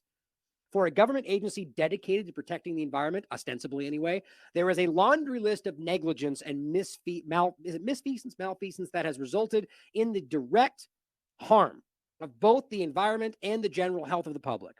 Although steps have been taken to reduce public exposure to harmful chemicals, he points out, for example, California's public health goal for TCDD in drinking water. Again, showing you that they're very aware that it's there, alternatively acting like we don't know what it is when it's important. It seems that either these come too little or too late. Or, on the flip side, that pollution is allowed to scrape by with minimal consequences. The EPA never seems to be the one mitigating damage outright. Rather, they simply respond after unacceptable levels of pollution, likely because it's too hard to hide anymore, and chemical exposure have occurred, and their response is minimal. It's a far cry from what's expected of an actual regulatory agency, leaving environmentalists to pick up the pieces in legal proceedings and nonprofit on-the-ground labor through testing and mitigation practices. East Palestine and surrounding residents should be aware of the risks associated with the proposed solutions to the problems created by the uncontrolled burn that took place on February 3rd. Absolutely crazy. So here, I want to show you a map really quickly, actually, just to show you the location this is going through. So here's the map, right? So we talked about them shipping before outside of Ohio, just so you guys understand where East Liverpool is. I mean, this is less than 30 minutes away from East Palestine. I mean, think about the insulting reality that they're literally shipping this stuff 30 minutes away in a location that I argue is not going to deal with this. At the very least, even the shipping process allows this to be more and more problematic. I mean, we already showed you examples of trucks tipping over on the way to their locations. I mean, everything about this seems problematic. It's concerning. And then we get into the point we just made, in fact, which is that the places they're using have a history of corruption, of lying, obfuscation. Now here, hazardous waste. Issues pertaining to an incinerator in East Liverpool. Right. So now we're talking about specifically East Liverpool, the location we're talking about. And this is a report, guess what, from 1994. It says about 5 million tons of hazardous waste are incinerated each year in the United States. And I realize that just that right there alone deserves more research, because realize that all 5 tons of that hazardous waste incinerated are causing byproducts. And even when done to the utmost of precaution, like just doing it as best as possible, as meticulous, and trying to do your best to stop the flue ash and the waste and stuff that's flying out to not spread, you still don't always, and almost always, don't capture it all. To realize that this seems like a willful ignorance to what this could cause. But it says about half of this is burned in 20 commercial incinerators and 24 cement kilns. Now that's what kilns, or what I understand it, are the sought after best possible scenario for dioxins. But again, most of the experts you talk to would tell you that there is no ability, there is no way to actually get rid of dioxins. There's a lot of the discussion about the incinerators. Now that's what should be used. So that's how it gets framed. But when you really dig in, it turns out that most people argue it's not even possible, that they cannot be that they've created a byproduct that's so dangerous because of what they've done. It's not something that's naturally there. They've created this that they don't know how to get rid of. So they just move forward. Now they just tell us that that's the best possible way. Public opposition to incineration has been strong in recent years. Some have become skeptical about the management of commercial incinerators, the ability of government agencies to regulate them, and whether existing laws and regulations adequately protect the public and the environment. Of course, that whole conversation got shut down. Nobody's even talking about that anymore. But the point was, it never really stopped. What they're doing is dangerous. What we need to do is stop manufacturing dangerous things to burn. But of course, profit and control in corporate industry is more important than your life. A hazardous waste incinerator run in East Liverpool, Ohio, has become the focus of national attention. So they have a nationally concerning incinerator that is currently being used to get rid of 30 minutes away the things that they're sending from East Palestine. This is by which the EPA approved permits for the facility, showing you yet again the EPA is approving a place that is repeatedly shown to be not doing its job. What does that say about the EPA? This report examines the operational control and ownership of this WTI at the time, which runs the East Liverpool incinerator, and whether its hazardous waste permit is valid, whether EPA and the state of Ohio have complied with these regulations, and EPA's ability to ensure that human health and environment are protected during the operation. There's a bunch in here. Make sure I don't miss something. Big, long document. I think that was one right there. So this says under conclusions, this is a few different parts of this. This is one of the conclusions. It raises questions of whether the operational control and ownership of WTI has legally changed without a required modification of their permit. Opponents also have questioned whether, as a result of these changes, their permit is valid. The point being that they argue that the EPA might have been playing it fast and loose to allow this place to have a permit. In modifying the permit, the EPA, in effect, waived its own procedural regulations. Now, of course, the study finds that, well, if we look in technically, the argument can be made from Supreme Court that the EPA has the authority to modify these things. Well, that makes no sense at all. Why then have these kind of regulations if apparently you can allow the EPA to modify them when it suits their interest, which is what they literally argue. So it's within their prerogative to change the blah, blah, blah. Okay. But the point is, regardless of whether it was legal, the EPA modified the permit and waived its own procedural regulations, which is what they did, to make sure this place got a permit. Does that start to sound fishy? It should, with what we know about it today, seeing as how this is decades old, this report. This report was before we were hearing about, actually, wait, make sure. Yeah, 94. So this is well before we saw all the other reports about what happened at these locations, right? The multiple years where they were having problems at these locations. So this is before that. Which shows you that the EPA continued to give them permits and they continued to cause problems. Now, what else does that begin to look like other than a Neil Ferguson scenario, right? Where you're essentially being paid to be the scapegoat in a way. Now, these are just my opinions. There we go. Under study results, it says these are just a couple of interesting points that are in addition to this. Of the 427 children that were tested during the screening period around this area, results show that 16 of them had high levels of lead in their blood. Do you realize that's 26%? 26% of the children around this incinerator had high levels of lead in their blood. Now, that's not even that crazy because this country is overwhelmed with the lead. And like Flint, Michigan was just one example that still apparently has never been fixed, because that makes sense. Well, it should, because we're watching East Palestine go through the same treatment. But the point is that lead, Derek Brose has written about this. Our water in this country, the infrastructure is collapsing. And that's why we're talking about using PVC pipes for new ones, even though that's just a new problem. We're getting rid of lead, but we're giving you dioxins and all the rest of the byproducts from these disgusting pipes. But on top of that, we just showed you the inlay resin discussion. Remember that? That's what they're using instead, because, well, it's too expensive and time consuming to just relay new pipe. So we're going to use this stuff where we pump in this resin, we inflate it, we heat it into its place, and then we use it. My God, it's incredible. I mean, let me see if I even have that still.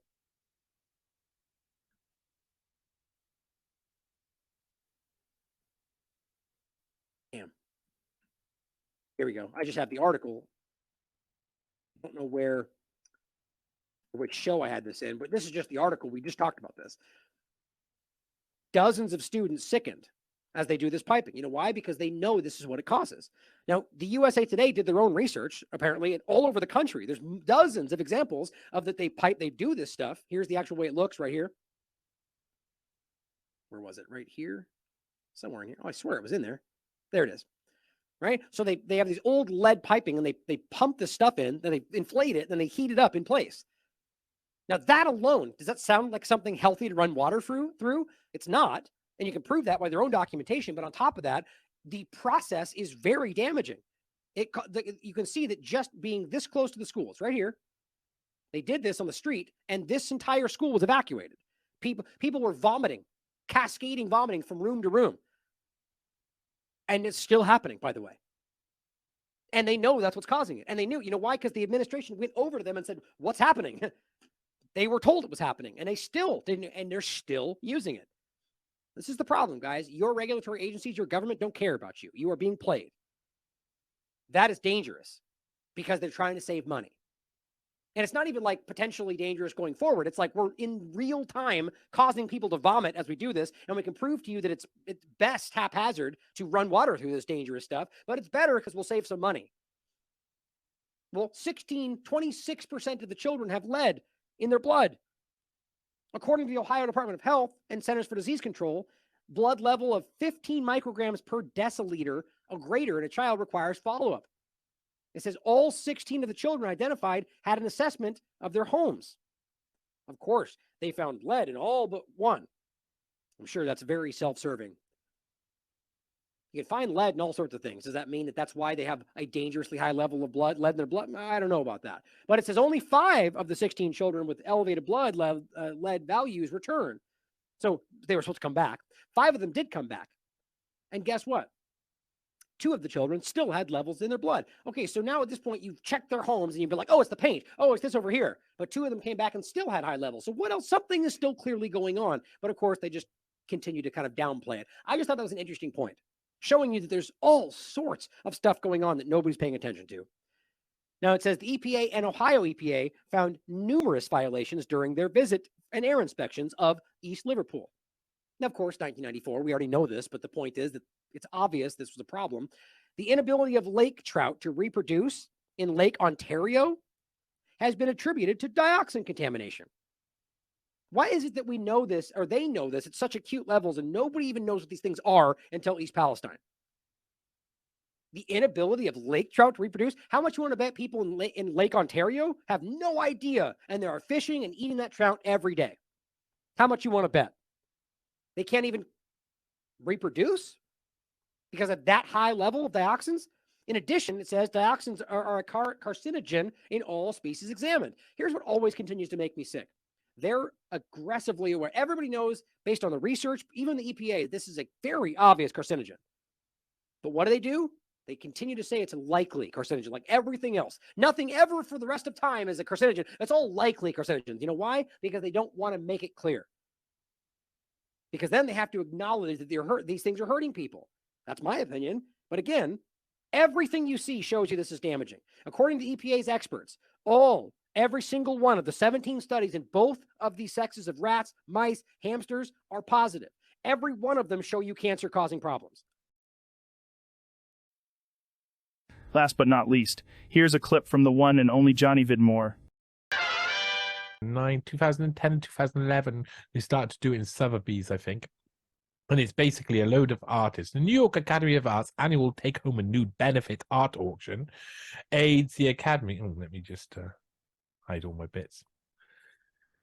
The New York Academy of Arts annual Take Home a Nude benefit art auction aids Academy scholarships and educational programs. This year's live and silent auction featured more than 200 paintings, drawings, photographs, and sculptures by well-known artists, as well as Academy's most talented students, faculty, and alumni, sponsored by Ellie Tahari, who I think we'll see a picture of her later. And it shows a little gallery. There's a little gallery. We're in the way back machine here, so not all of the pictures. If I was going to the gallery, we're not going to see all of the pictures. But here we have a nice screen capture, and this screen capture was taken in 2007, August the 29th. And this page is actually 21 captures of this page, so it goes back to CCC 2006, which is the date of the Take Home a Nude, just before that. And you see there's a lot of artists, there's a few trustees and board of trustees, and we're on this page for a very good reason.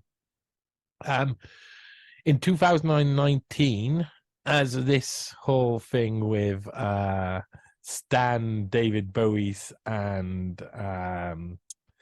the man Bradley Edwards. Yeah, when these guys were all doing their thing later on and starting something up, well, they were also meeting with someone else. They were Stanley Pottinger and Brad Edwards would go to meet another supposed Epstein victim who had worked for Epstein once upon a time, called Maria Farmer. Now, some people out there have claimed that I was on a crusade against Maria Farmer, yet I hadn't said anything yet. And the reason why people would think that I'm on a crusade against Maria Farmer, yet I haven't said anything about her yet, was because Maria Farmer was telling everybody that I was on a crusade against her, because she knew that I knew a load of things that weren't right.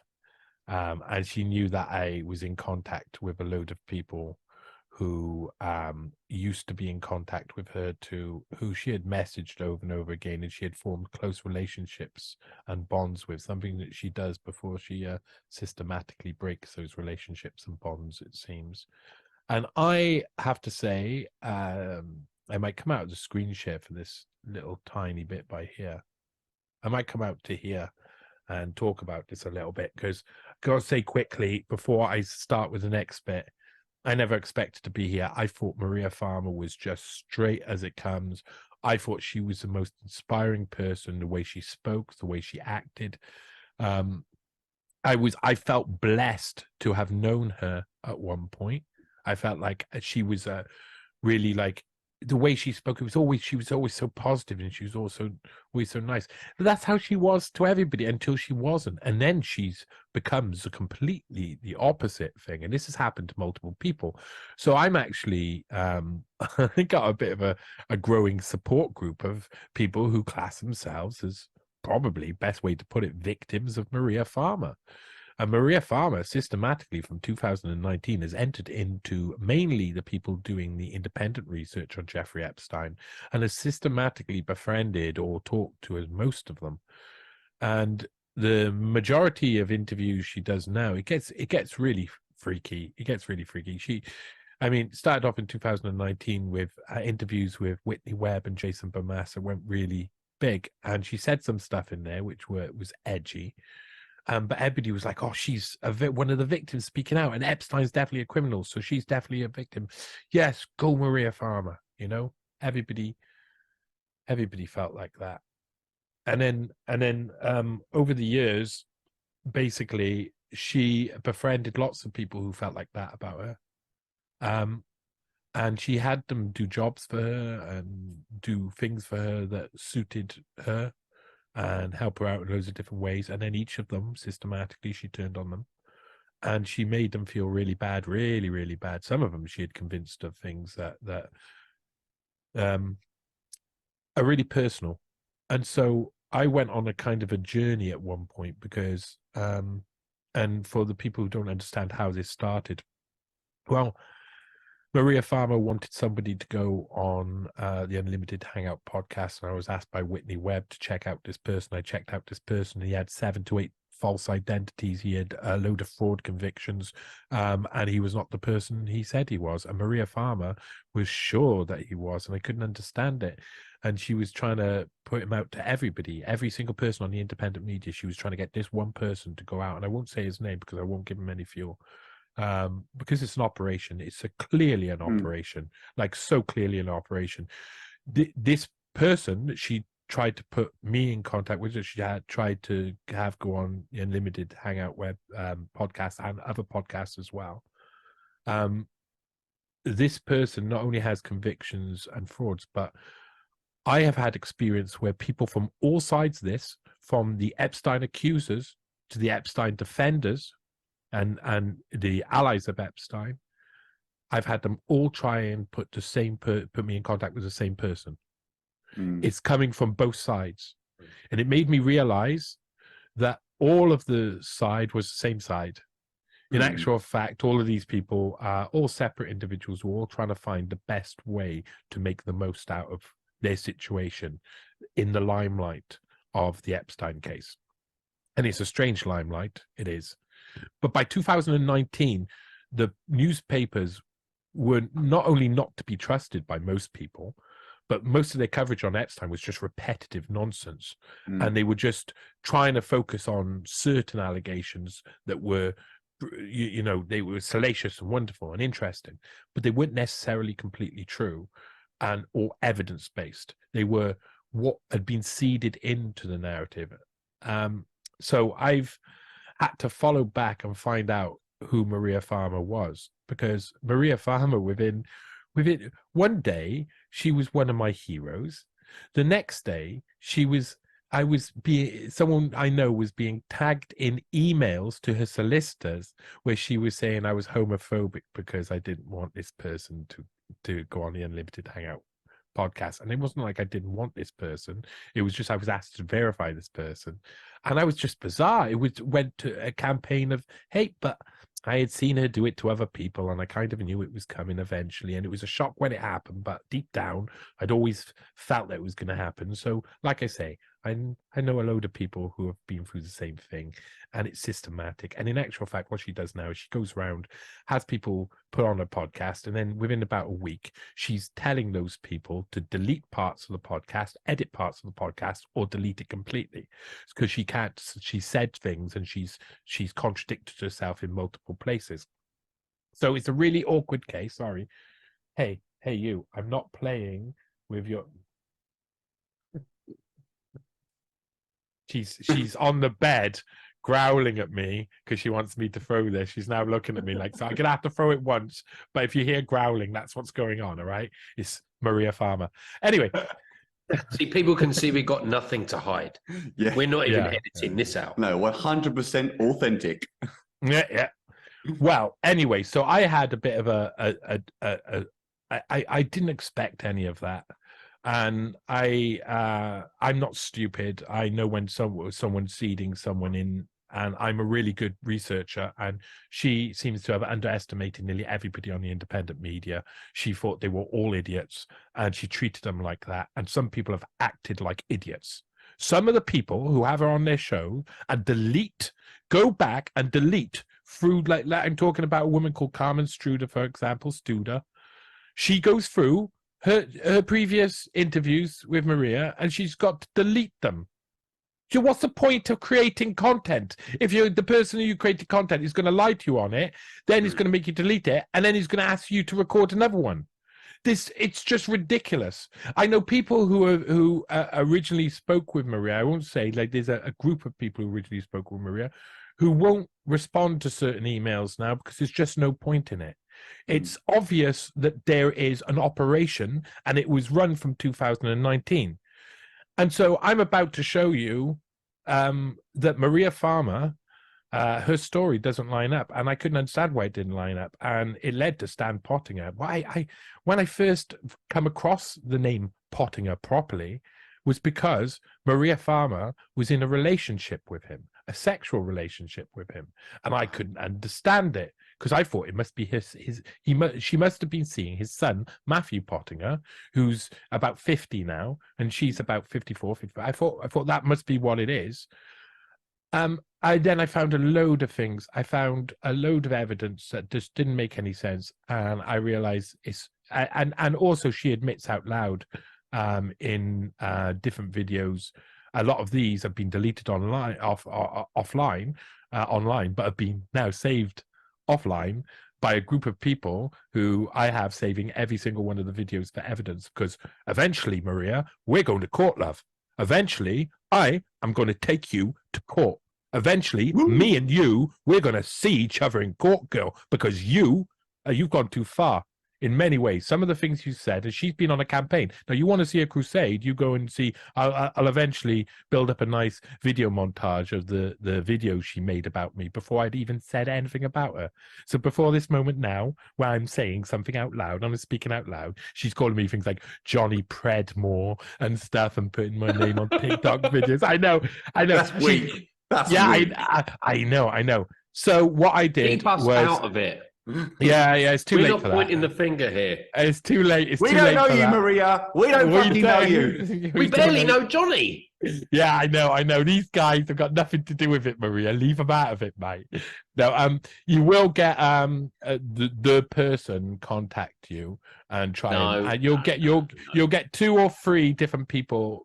I'll tell you who their names are, and you'll get them contact you. And then what's really bizarre is they contact me and they tell me, I'm on your side. I've turned against Maria now. I don't want to blah, blah, blah, blah, blah, blah. And then the next week they're making videos about how horrible I am and how nice Maria is, and it's just they can't even control themselves. It's like a group of narcissists that went out of control and felt a little power. So basically, I discovered that Stanley Pottinger had been in a relationship with her for a while, and Maria Farmer had put out the story that basically she had been in hiding since the Vicky Ward article. Vicky Ward came out with an article. She was supposed to do a piece on Maria, and she met Maria, and then the piece turned out to be a puff piece on Epstein. So listen, I don't know what actually happened in the past, but I know that in the middle, all of the stuff that Maria was saying is a lie. She did not go into hiding after that at all. And so we're going to have to go through some stuff, and some of it is going to be really, really sad for a lot of people who put a lot of faith in a woman who has ridden on the back of sexual assault. And here we are. Take Home and Nude 2006. While Maria Farmer is in hiding, she is also listed here taking part. Maria Farmer, as you see her name written right by there. In actual fact, it's written right near her teacher's name, one of her teachers, a person who she's pictured with in probably appear in the article, maybe, Eric Fischel, who has some of the most suspicious of paintings that you could possibly ever see, and people note that quite a lot. His nudes of young girls with suggestive names. It causes issues for some people. Now, on the benefit committee were some big names too. One of them that you would know of course, would be Liev Schreiber, who turned up to these events. Yeah, Liev Schreiber. But I mean, if you trustee of Hugh Carey, anybody else? What about royal patron? How about King Charles I being a royal patron? That's interesting, isn't it? How about the people who first introduced Maria Farmer? The person who first introduced Maria Farmer to Jeffrey Epstein and Ghislaine Maxwell. If you were in hiding, would you want that person, the first person to ever introduce you and to force you to apparently sell your art at half price to Ghislaine and Jeffrey? Yeah. And she tells that story around. Would you want Guggenheim to know that you were there? Because I can tell you that at this Take Home a Nude auction in 2006 in New York City, here is Eileen Guggenheim. Here is Ellie Tahari, who hosts the event. And this is where Maria Farmer's art was being displayed while she was in hiding to the people she was in hiding to. So I've got problems straight away with Maria Farmer's rundown events. Here you go, 2006, Eileen Guggenheim and Ali Tahari at the Take Home a Nude. Oh, what's this? Oh, of course it's Maria Farmer. And it's a Twitter account in 2011 when she's in hiding. Of course it is, because when you're in hiding, it's really good to tell everybody about your art and everything about your life. She's big into cat rescue back then. It's actually a Facebook account as well. A Facebook account, one of the posts, I think it's on her Facebook, it's either Facebook or Twitter, where she says, can anybody get me in touch with Eileen Guggenheim? The person she's supposed to be in hiding from, but she's saying this in 2011. So what about mariafarmer.com? How about mariafarmer.com? If you were in hiding, would you want to tell people about all of your life and have your own website that's literally in your name called mariafarmer.com? There was, every time I looked into something, there was something wrong. And it got even worse. It got even worse when I got to the conspiracy. The conspiracy involving Maria Farmer and Stan Pottinger. Because here we have Federal Anti-Fraud Enforcement, LLC. You see, Maria Farmer was intimately involved in this case, it seems, before she filed the first affidavit and before that book Relentless Pursuit give her a backstory, and before all of that stuff, we hadn't really heard of Maria Farmer. But in 2017, 5th of July 2017, 2 years before the arrest of Jeffrey Epstein, 2 years, that's quite a long time, Federal Anti-Fraud Enforcement LLC was registered at 49 Twin Lakes Road, Suite 100, South Salem. Do you remember who lives in Twin Lakes? Can anybody guess who lives in Twin Lakes? It's not the only one either. There was another one. It was QTAM Consultants Limited, was also registered around the same time. 49 Twin Lakes Road, Suite 100. You like saying that? QTAM. And there you go. There's the LLC, the information about the address. I think we know the address there.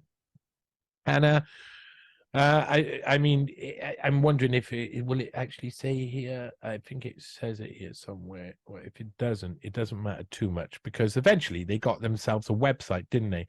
The Federal Anti-Fraud Enforcement LLC is a combat fraud, waste, and abuse in Medicare and Medicaid programs. That's strange, isn't it? Talks about Medicaid. It's all about these sort of programs. And if you look at the About page, and here you go. There's J. Stanley Pottinger, who works there, Shana Praga and Brittany Henderson, who are part of Bradley Edwards' group.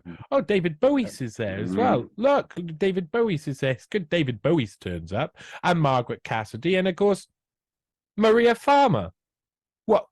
Maria Farmer works for Stan Pottinger and David Bowies. What? In a company set up in 2017? I can't get it. What does that mean? Chief Administrator of Website Services, has over 30 years of experience with research and intellectual property designs.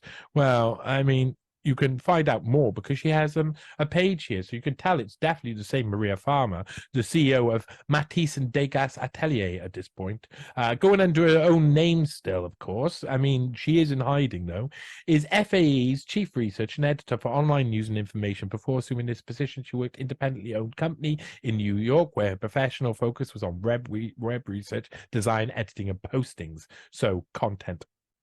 And it talks about where she studied and all of that, and how she direction of Eric Fischel. It is definitely Maria Farmer working with Stanley Pottinger, and this is that's never been mentioned. Wow. Never been mentioned. And is there a conflict of interest in there?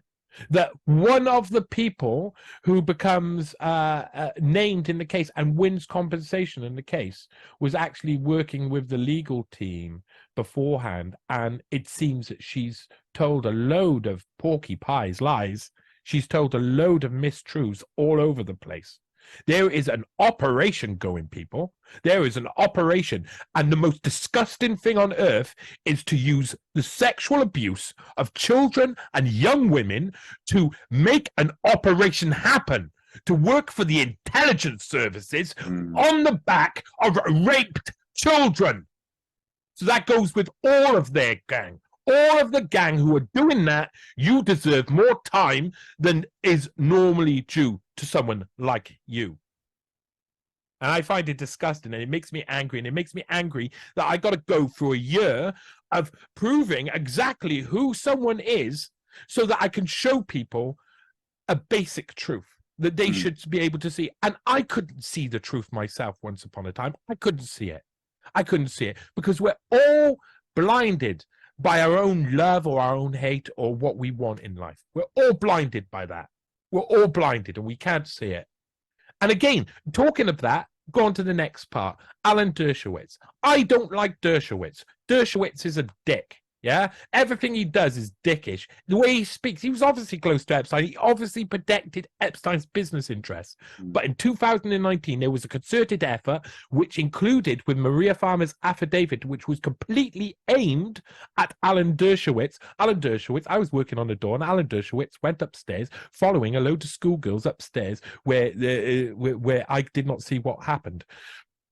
All of it was aimed, and then she tells the story as well. Maria Farmer tells the story of being assaulted that breaks basically the criminal profile for Epstein and Maxwell completely. I mean, it is so far removed from what is the criminal profile of Epstein. She's like, Maria Farmer she's in she's coming up to her mid-20s when she's supposedly assaulted by a man who won't touch anything over the age of 18 mostly. And it's like the way she tells it's just like nothing else. No other. I mean, I don't know what happened to her sister. I would believe fully well that her sister could have been assaulted, but Maria Farmer, I can't understand. Except for the fact that I now know that, and not only that, the people who I've seen evidence of, I've heard Maria talk about the same story about a guy she knew who worked for the CIA that she was sleeping with, and then tell the same story about Stan Pottinger. We've saved all of these videos. We've saved all of the evidence because we are going all of the way. Eventually, however many years it takes, I'm going to sit in court and I'm going to look over at Maria Farmer. And that's going to be a good time for me. I'm going to enjoy it. Now, Alan Dershowitz, he's dirty as hell, but he needed to be taken off the legal team. As I showed you earlier, Bowies and Dershowitz were against each other. Thanks again for tuning in to another episode of The Independent Review. Hope to see you all next week.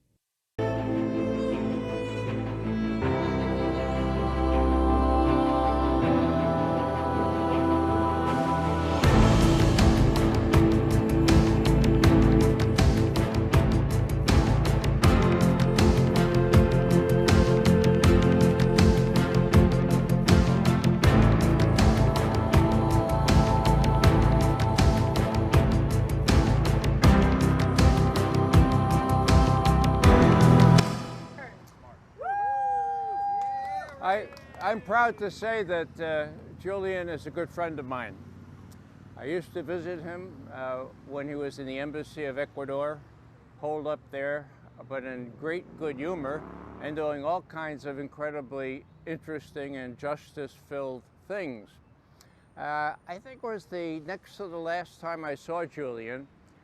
We were sitting on the couch and I said to him, Julian, you know, there's a lot I admire about what you've done, but no more than making sure that you called in all your chips from your friends in the Far East and got Ed Snowden to safety in Russia. Now, Julian, you probably know, sort of taciturn guy, you know, not given to much emotion. He jumped off the couch, he said, yes! It shocked the hell out of me, you know? He said, yes, Ray, we had to make sure that one devoted, justice-filled whistleblower would avoid being cooped up or being jailed, could get to freedom.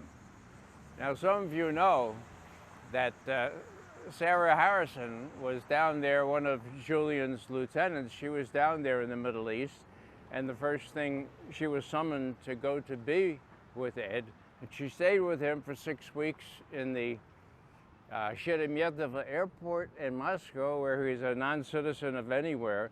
And finally, the Russians said, well, we'll give him asylum, and now he's a Russian citizen. Now, Putin, of course, he's an old KGB guy, right? So did that cut across the grain? You bet your life it did, you know. And they asked him, Mr. Putin, why did you give Ed Snowden asylum? He said, well, the law required it. He's a typical political refugee, and so, yes, he deserved it, so I gave it to him. Then they asked, well, would you have done that? And Putin, of course not, of course not. So here's Putin, a legally trained fellow saying, look, the law says he should be given asylum. If nobody else will, I will. And then he says quickly, please, don't you other guys get the idea that you can do the same thing and get asylum from anywhere else, you know? So this is a long story, but the business about Ed Snowden typifies the unselfish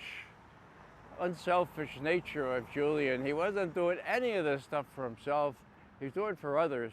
And when he came for Ed, he saw the real thing, and he really pulled out all the stops. Some of you have seen the movie as to where Ed had to hide. You know, he didn't hide in any of the places that the local judiciary or the cops looked.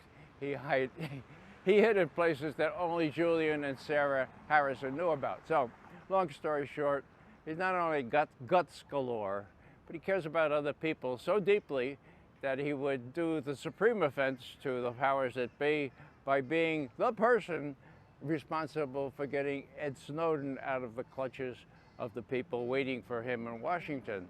That's just one of the things that put him edgewise with the U.S. authorities. And now, as you know, we're going to try to prevent him from being extradited and subjected to, quote, justice in this country. Thanks for being here. There are thousands behind us. Let's clap for ourselves. Awesome. I just wanted to thank you all for coming out here on such short notice. This is in celebrating Julian's 52nd birthday, his 5th birthday in Belmarsh prison, which is disgusting. And I mean, obviously we need more people out here. We need people in the streets. This is really go time. He has 1 or 2 more Hail Mary passes as far as a pardon or with the higher court, but it's not looking good. Even the and corporatist New York Times finally yes, admitted they've finally come around slowly, not soon enough, but we'll take it. But yeah, thank you all so much for coming out here. This is exactly what we need. And you know, Julian gave up his freedom for all of us and the right to know, but we definitely don't want him to become a martyr. So. And share on hashtag Free Assange. Free Assange. Assange banner drop. Free Assange now. But yeah, thank you all very much for coming out. 50, I believe. Yeah, 50 is, and there's some in Europe too. So they got their own banners printed and stuff. But yeah. So you'll see it on social media. Definitely. We'll collect all these photos. But thank you all so much for coming out. I appreciate it. Thank you. I just wanted to point out something I think that hasn't gotten enough attention. And that is, Randy recently did a show co-hosting with Joe Loria from Consortium News, and they had an attorney on by the name of Bruce Afrin. I believe he did stuff with Ralph Nader back in the day. Anyway, he really thought that Assange should file a motion to dismiss based on jurisdiction or lack of jurisdiction in Virginia, like have his U.S. attorneys do that. So there's a great show, one of Randy's episodes, where Bruce goes into that, and I know he was on Consortium News too, but of course that doesn't fix the problem of not criminalizing journalism, national security journalism in this country, but it does sort of put the brakes potentially on America being the U.S. bully. Like I always use this example, I'm trying to be funny here, but what if Kim Jong-un says, hand us Rachel Maddow, she broke our laws over here? Like how do we have jurisdiction over this person that is not a U.S. citizen and was not on U.S. soil? And even the, one of the part of the indictment, the conspiracy to hack or something, there's no evidence there because, as you all know, I'm talking to the choir, Manning already had access to that stuff. So it's just really, I think the matter of jurisdiction is also really important. So that's all.